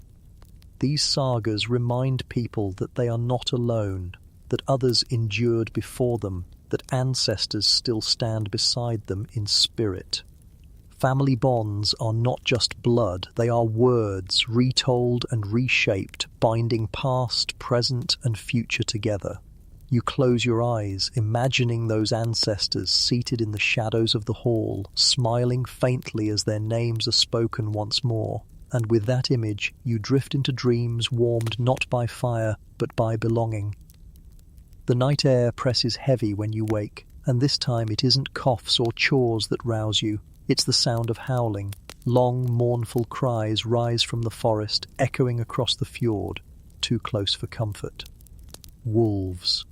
You shiver, pulling your cloak tighter, listening as the dog in the corner growls low, ears pricked. Children stir, whimpering in their sleep, and mothers hush them quickly. Danger is not abstract here, it scratches at the edges of the hall. By morning, the howls have faded, but unease lingers like frost in your bones. Men gather at the door, peering out into a world muffled in snow. Tracks dot the edge of the clearing, paws pressed deep, circling the settlement. One man spits into the snow, muttering that the wolves are hungrier than ever. Another swears he saw larger prints, too wide to belong to any wolf.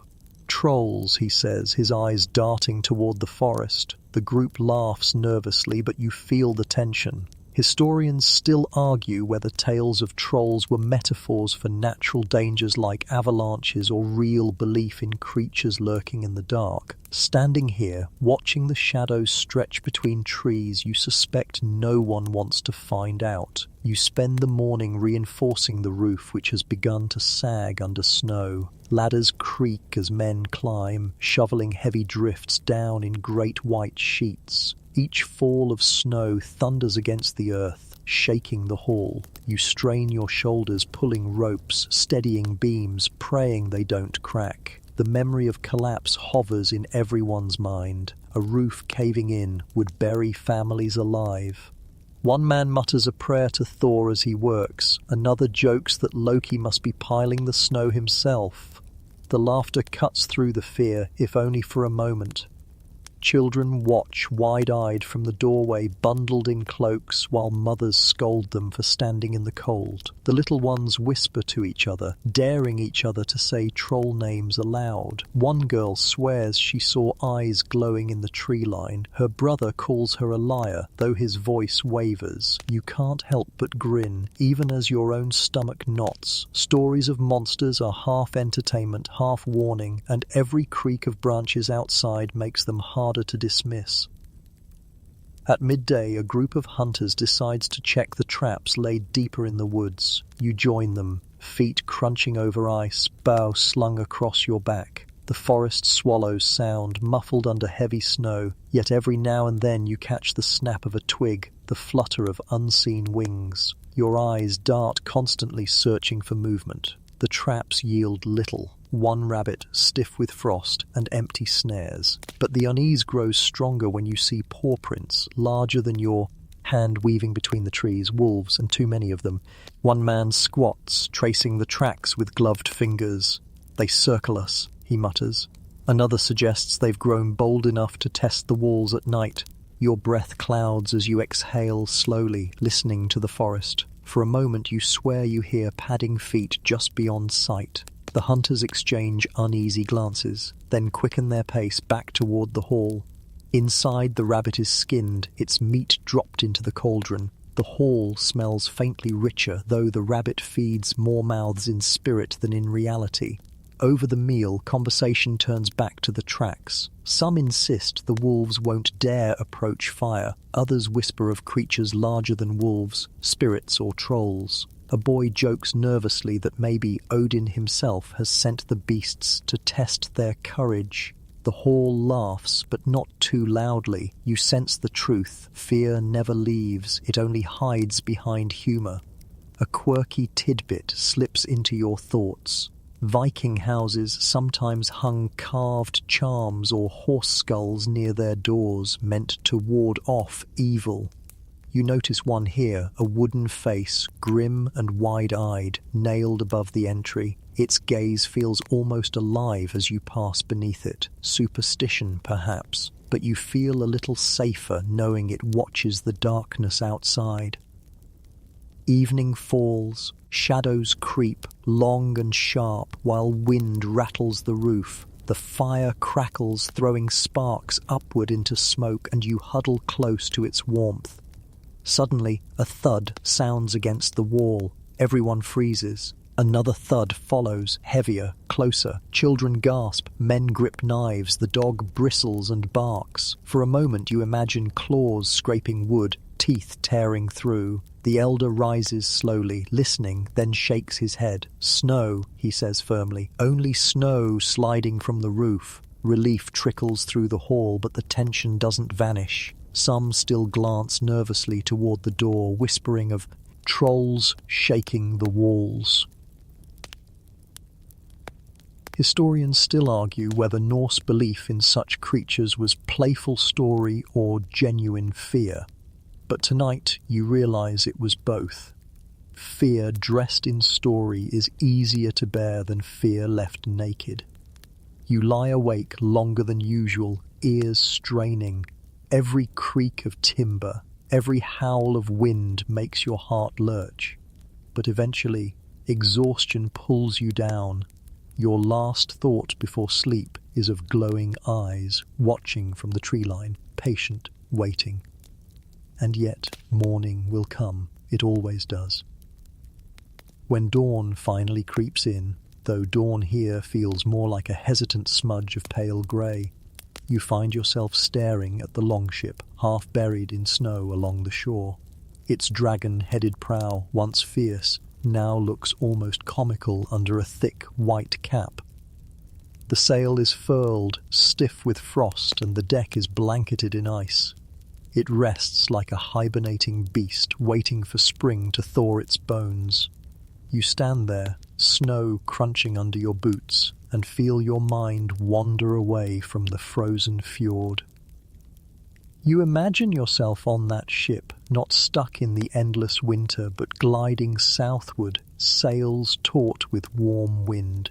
Salt spray kisses your face, and gulls wheel above, as though mocking the wolves and trolls that haunt these nights. You hear the creak of timbers, the rhythmic chant of oars, and the promise of distant shores. Raids, yes, but also trade. Sunlit markets brimming with fruit, with spices, with colours brighter than anything in this monochrome land. Grapes that burst sweet instead of bitter lingonberries, olives shining black, wheat soft as silk.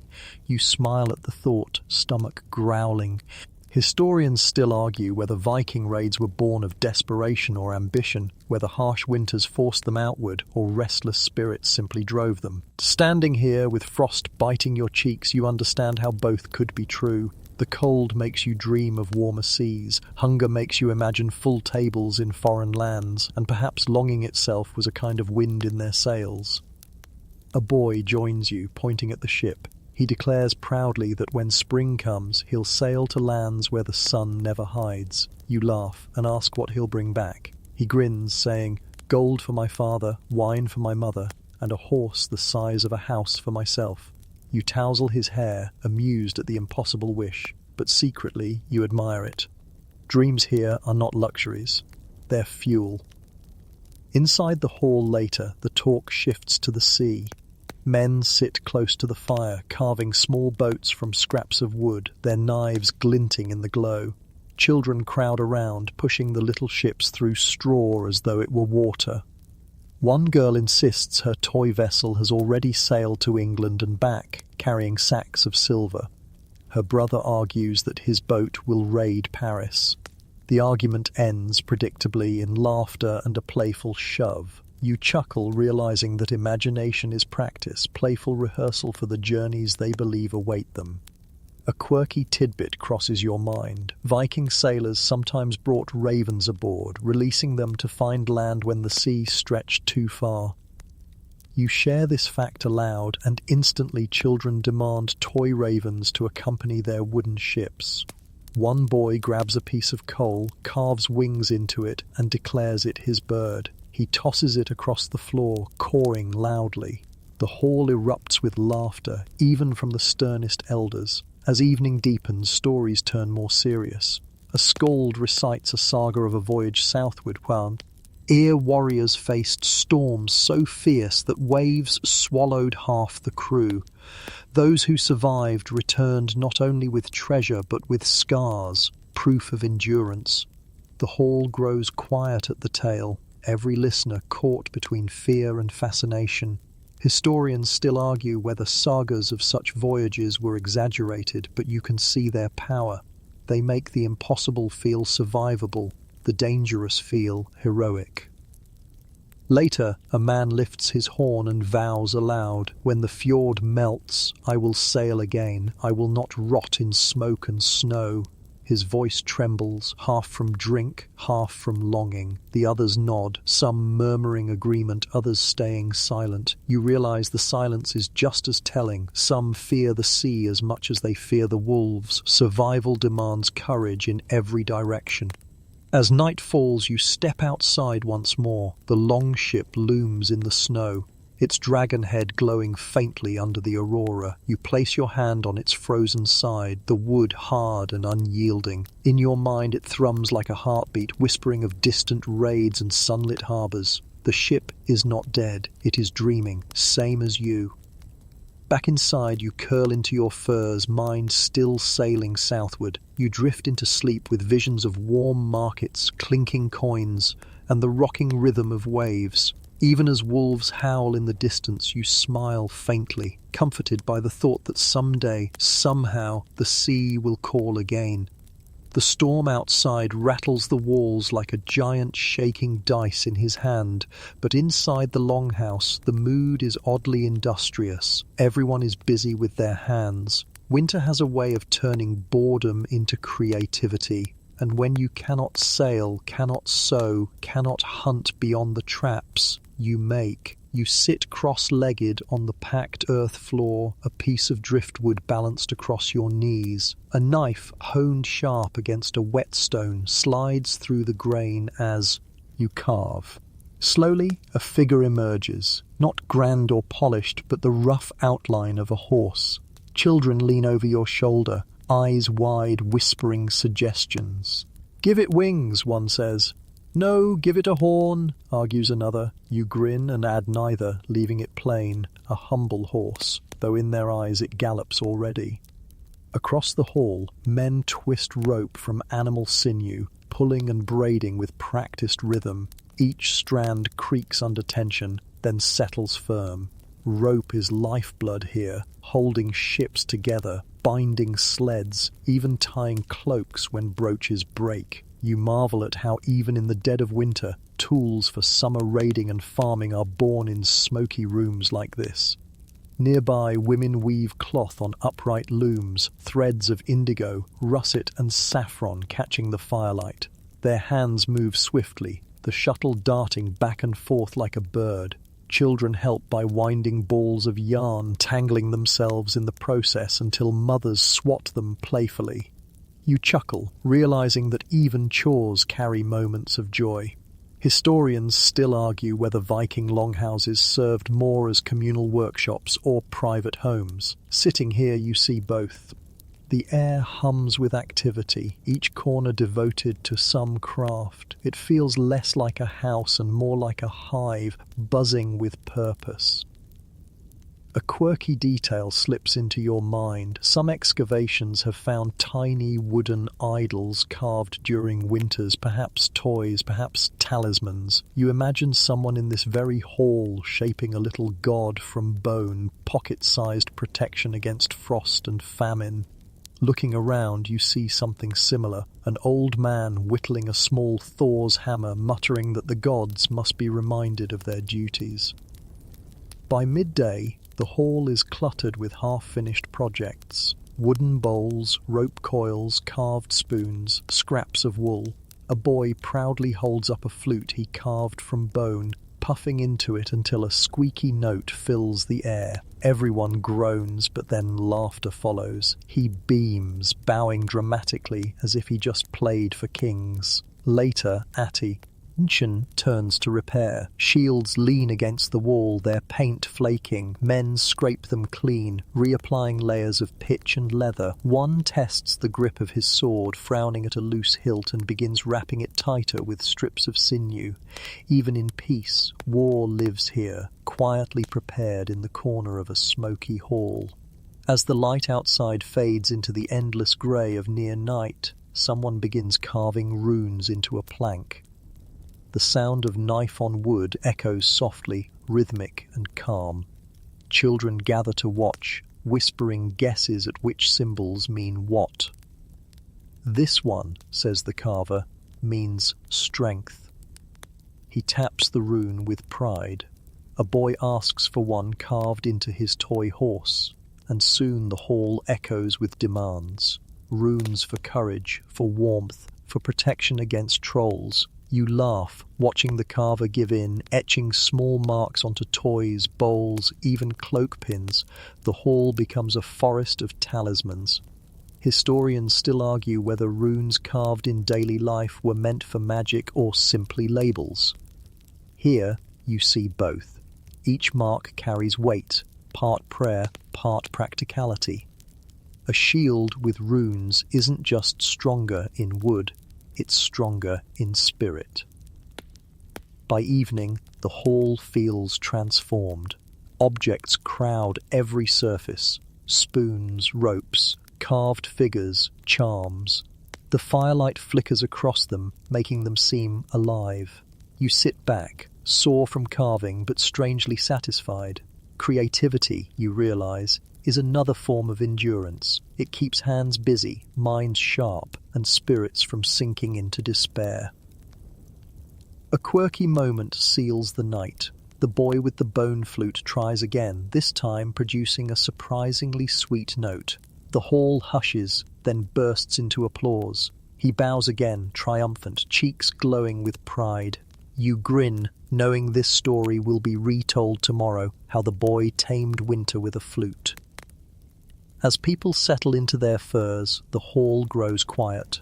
But the evidence of the day's work remains all around. Objects that will serve in spring, toys that will comfort through winter, charms that will guard against fear. You wrap your cloak tighter, gaze at your carved horse one last time, and smile. It isn't perfect, but then neither is survival. Both are enough. You close your eyes with the rhythmic scrape of carving still echoing in your ears, drifting to sleep surrounded by the hum of creativity. The next day dawns grey again, though you hesitate to call it dawn. Here in the long winter, the sun merely brushes the horizon, offering a faint blush of light before sliding back into absence. Still, the longhouse stirs early. Today, there is talk not of feasts or crafts, but of law. Even in the depths of snow, order must be kept. You watch as men pull on heavy cloaks, fastening brooches of bronze or iron at their shoulders. Some carry staffs carved with simple designs, symbols of authority. Outside, the snow crunches under boots as people file toward the frozen fjord. It seems odd at first. Why gather here, in the open, when the longhouse is warmer? But this is the thing. the assembly where disputes are settled and laws recited. It must be public, it must be witnessed, or else it carries no weight. The assembly circle is marked with stones, half buried under snow. Smoke drifts from breath and torches alike, curling into the brittle air. Men, women, even children cluster in groups, stamping their feet to keep blood moving. A murmur runs through the crowd. Grievances, rumours, petitions. You stand among them, cloak wrapped tight, feeling the weight of something both ordinary and sacred.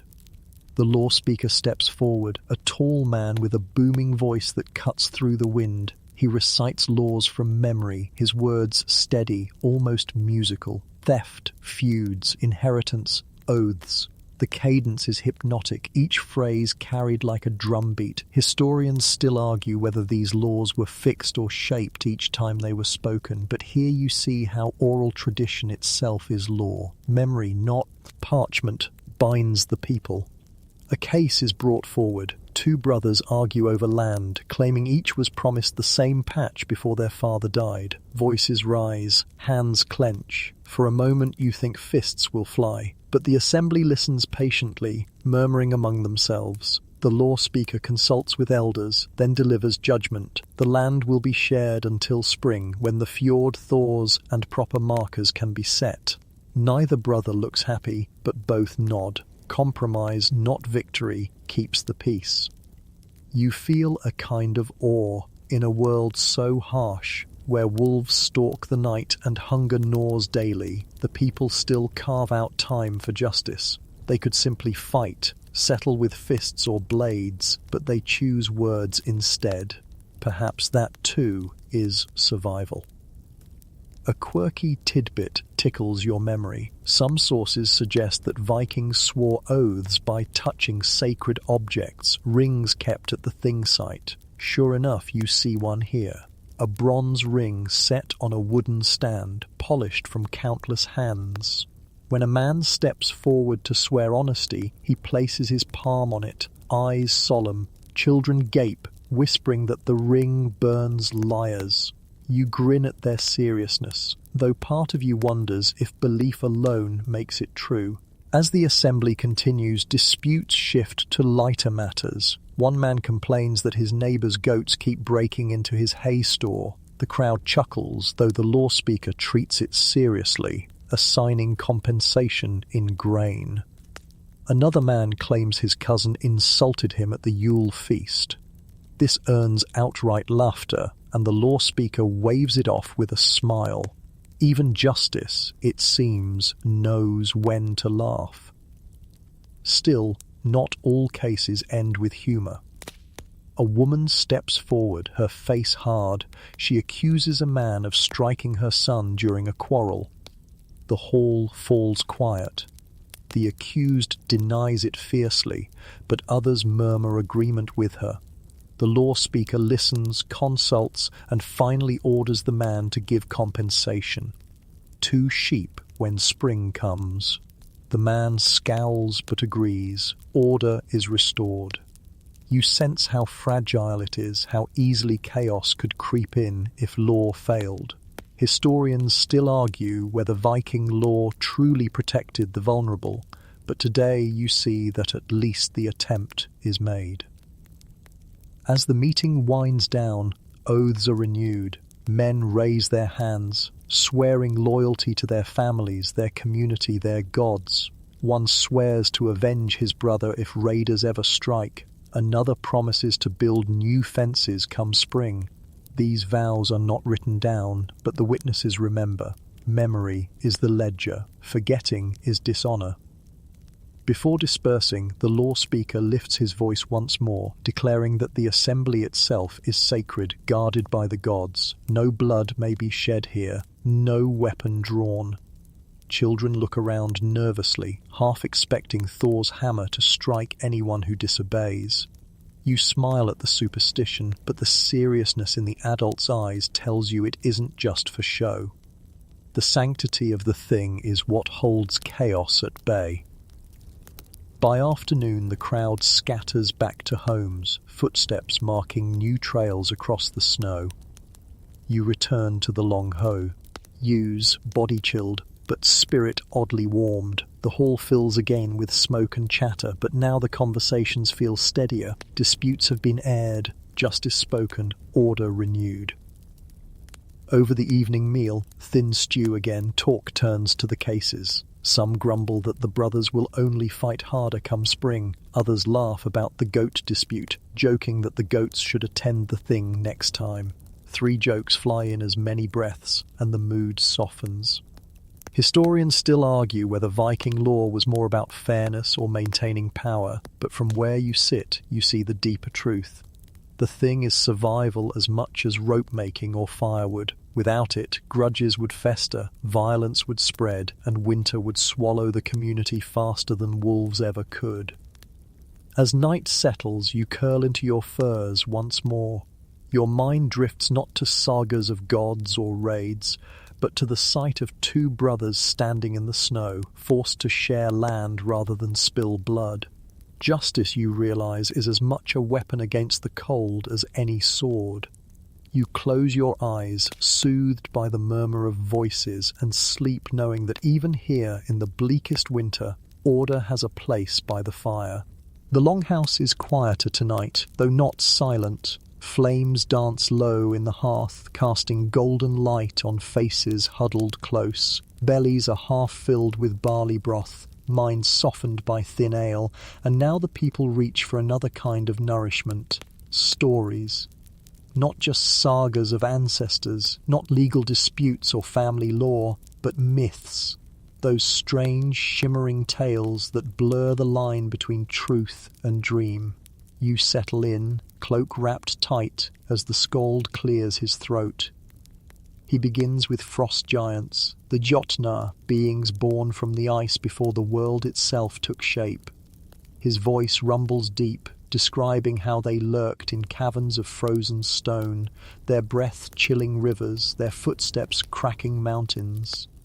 You shiver despite the warmth of the fire, imagining colossal figures striding across this very fjord, their eyes glowing like blue flames in the night. Children gasp, pulling furs closer. One boy mutters that he heard the ice groaning yesterday because a frost giant was shifting in his sleep.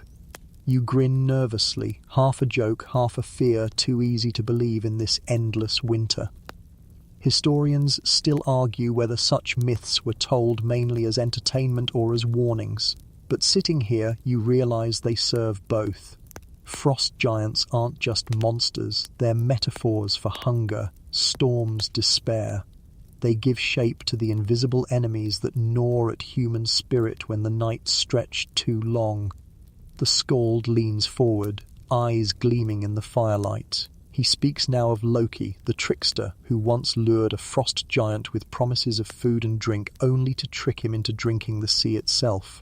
Children laugh at the absurd image of a giant kneeling at the shore, slurping waves like soup. Adults chuckle too, though one mutters that maybe Loki should come back this winter and swallow the fjords so they could reach open water again. 3 jokes spin through the hall in quick succession, proof that even myths can be turned into relief. Then comes a darker tale. The skald describes how, at Ragnarok, the frost giants will march against the gods, their leader carrying a sword so massive it glows brighter than the sun. The hall hushes. The idea of the end of all things isn't distant here. It feels just outside the walls, pressing in with every gust of icy wind. Mothers clutch children closer, men frown into their ale. You sense the tension, the way myth transforms into mirror. The frost giants are real enough in the imagination, and that's all it takes for fear to grow teeth. A quirky tidbit slips into your thoughts. Archaeologists have found amulets shaped like miniature Thor's hammers, worn as protection. Perhaps when stories of frost giants swelled too heavy, people reached for these charms, gripping them like anchors against despair. You notice a boy doing the same now, fiddling with a small wooden hammer carved by his father. His eyes are wide, but his fingers are steady. The elder woman who serves as healer speaks next, her voice softer, almost like a lullaby. She tells of spirits who live in the snowdrifts, tiny beings, neither kind nor cruel, who sometimes lead travelers to safety and sometimes deeper into the storm. "You must never whistle at night," she warns, "for they will hear you and take it as a challenge." The hall murmurs uneasily. A boy immediately puckers his lips, about to test the rule, but his mother clamps a hand over his mouth to muffled laughter. Historians still argue whether such tales of spirits were widespread belief or regional invention. But you sense the function. They teach caution. They wrap wisdom in wonder. Children won't remember "stay close to home" as clearly as "don't whistle" or "snow spirits will steal you." Story becomes survival. As the night stretches, myths grow strange. But one man insists he once saw a drauga, a walking corpse, staggering near the burial mounds. Others scoff, though uneasily. He swears the dead man's eyes glowed green, his mouth dripping seawater, though he walked on snow. The hall grows tense. Even you feel your skin crawl. Then, to break the silence, another man jokes that if Drauga eat fish, they should invite him in and fatten him up. Laughter bursts like kindling catching fire, easing the dread. Humour is always the shield. Children grow drowsy, heads resting on parents' laps, eyelids drooping as frost giants and spirits swirl in their half-dreams. Adults lean back, sipping the last of the ale, letting myths blur into memory. The Skald ends with a gentler tale, how the goddess Sol drives the sun across the sky in her chariot, even when wolves chase her. Even in the longest night, he says, she still runs, and if she does not falter, neither shall we. The hall exhales as one, comforted by the reminder that even gods endure pursuit. You lie back, eyes on the rafters, listening to the wind whistle outside. Myths, you realize, aren't distractions. They are insulation for the mind, as furs are for the body. They make the unimaginable bearable, the invisible visible. Historians may argue over origins, but here, in the smoky glow, it's clear. Belief is survival. Your eyelids grow heavy. Frost giants fade into dream. Their footsteps now just the creak of snow sliding from the roof. You smile faintly, secure in the knowledge that if fear itself takes shape, it can also be fought. The first sign of change isn't obvious. It's not a trumpet blast of spring, no sudden warmth spilling across the fjord. It's subtler than that, almost like a whisper. You notice it when you wake and realize the smoke hole above the hearth glows a little brighter than usual. Not much, just a hint more light, a faint stretch of day clinging to the horizon longer than before. But after months of endless dark, that hint feels like a miracle. People murmur about it all. The breakfast. A woman stirring barley gruel swears she could see the shape of her shadow outside last evening. An old man nods knowingly, reminding everyone that the wheel of the year always turns, even if slowly. Historians still argue whether Norse communities marked these changes with strict calendars or looser observations, but here you see how precious even a sliver of daylight can be. It isn't just time, it's hope. Later, you step outside and the change greets you fully. Snow still lies deep, but in certain patches it has softened, sagging under its own weight. A trickle of water seeps from beneath an ice shelf, glistening in the pale light. The sound is almost shocking, liquid moving, whispering, defiant against the freeze. You crouch beside it, smiling, feeling warmth rise in your chest. It's only a trickle, but to your winter-starved mind, it might as well be a river of gold.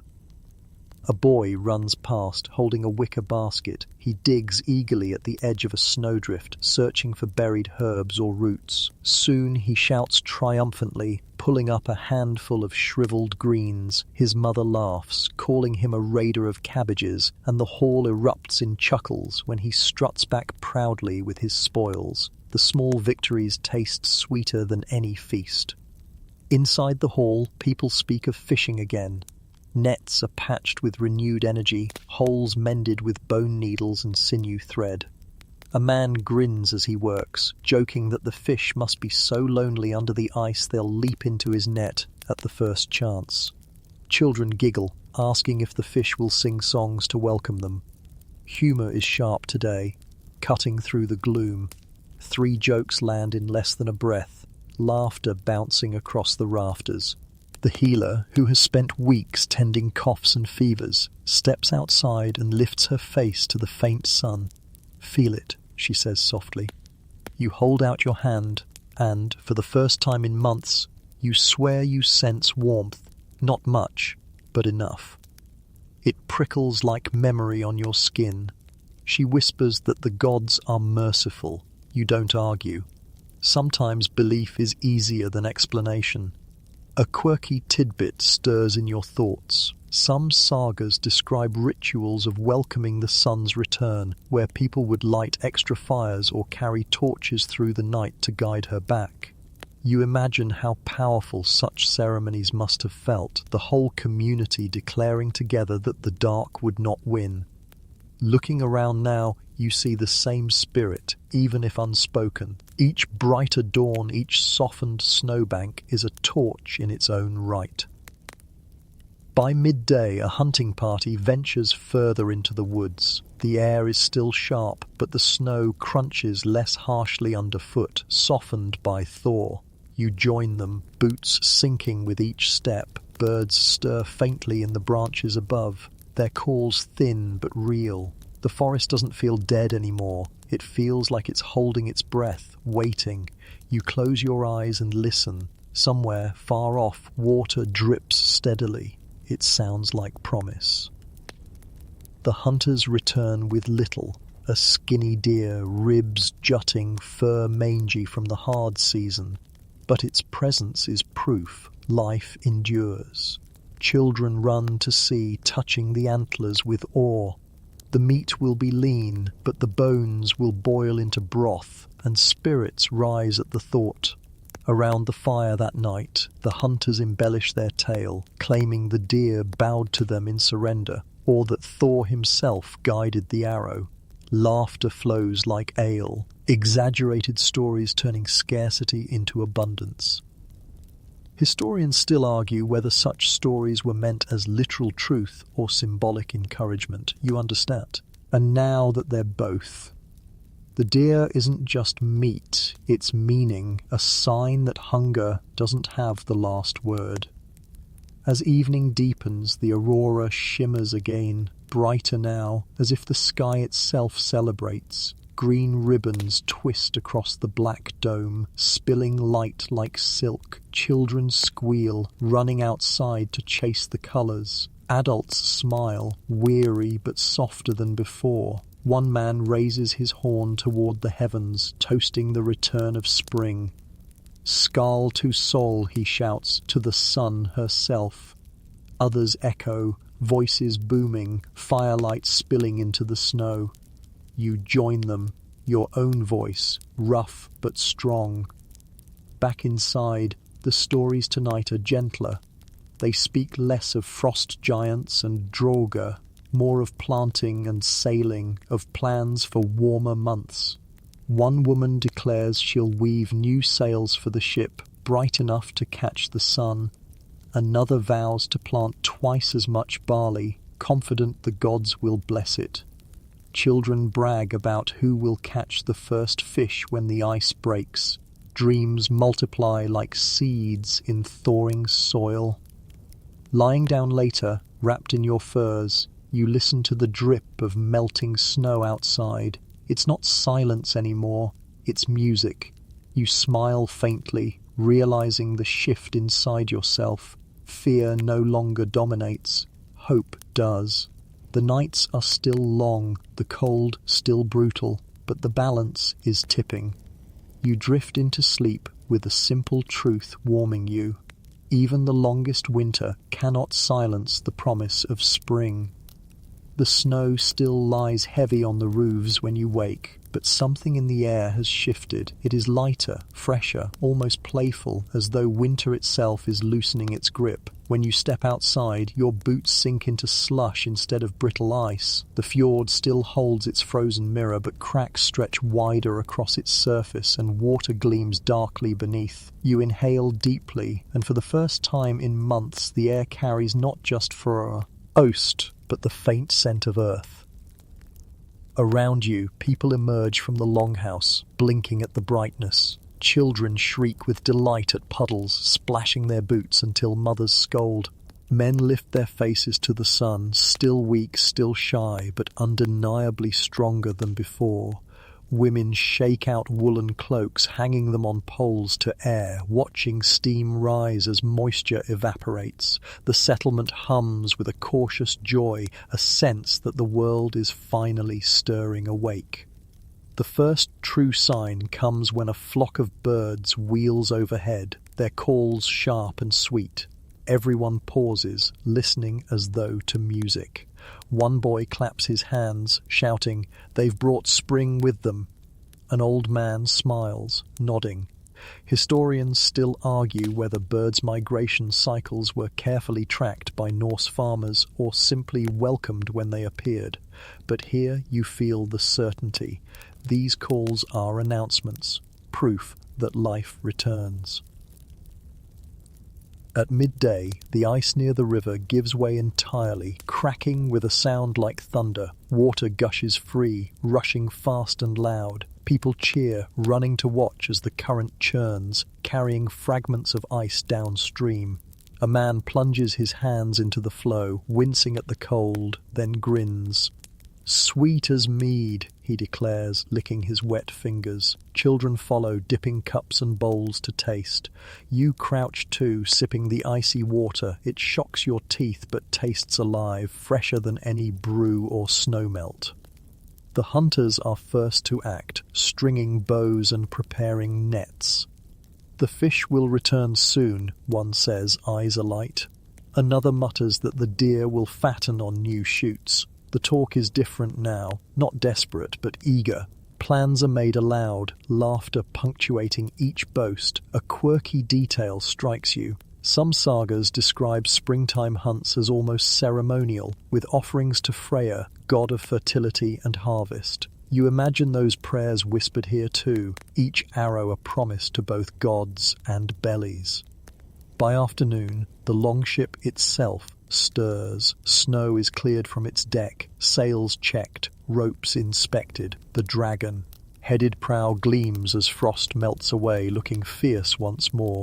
Men run hands along the planks, testing for cracks, speaking of voyages to come. One declares they will sail south the moment the fjord breaks. Another warns it will take weeks, but his grin betrays excitement. You stand nearby, listening, heart racing at the thought of waves instead of ice, horizons instead of shadows. Back in the hall, the mood is jubilant. Stew simmers with the last of winter's stores. But talk centers not on scarcity, but on what comes next. Fields will be thawed, seeds planted, nets cast. A woman boasts she'll weave the strongest ropes yet, her hands already itching for flax. Children chatter about climbing trees, about running barefoot in grass they barely remember. You realize that survival wasn't just about enduring winter, it was about holding on to this anticipation, this faith that the world will wake again.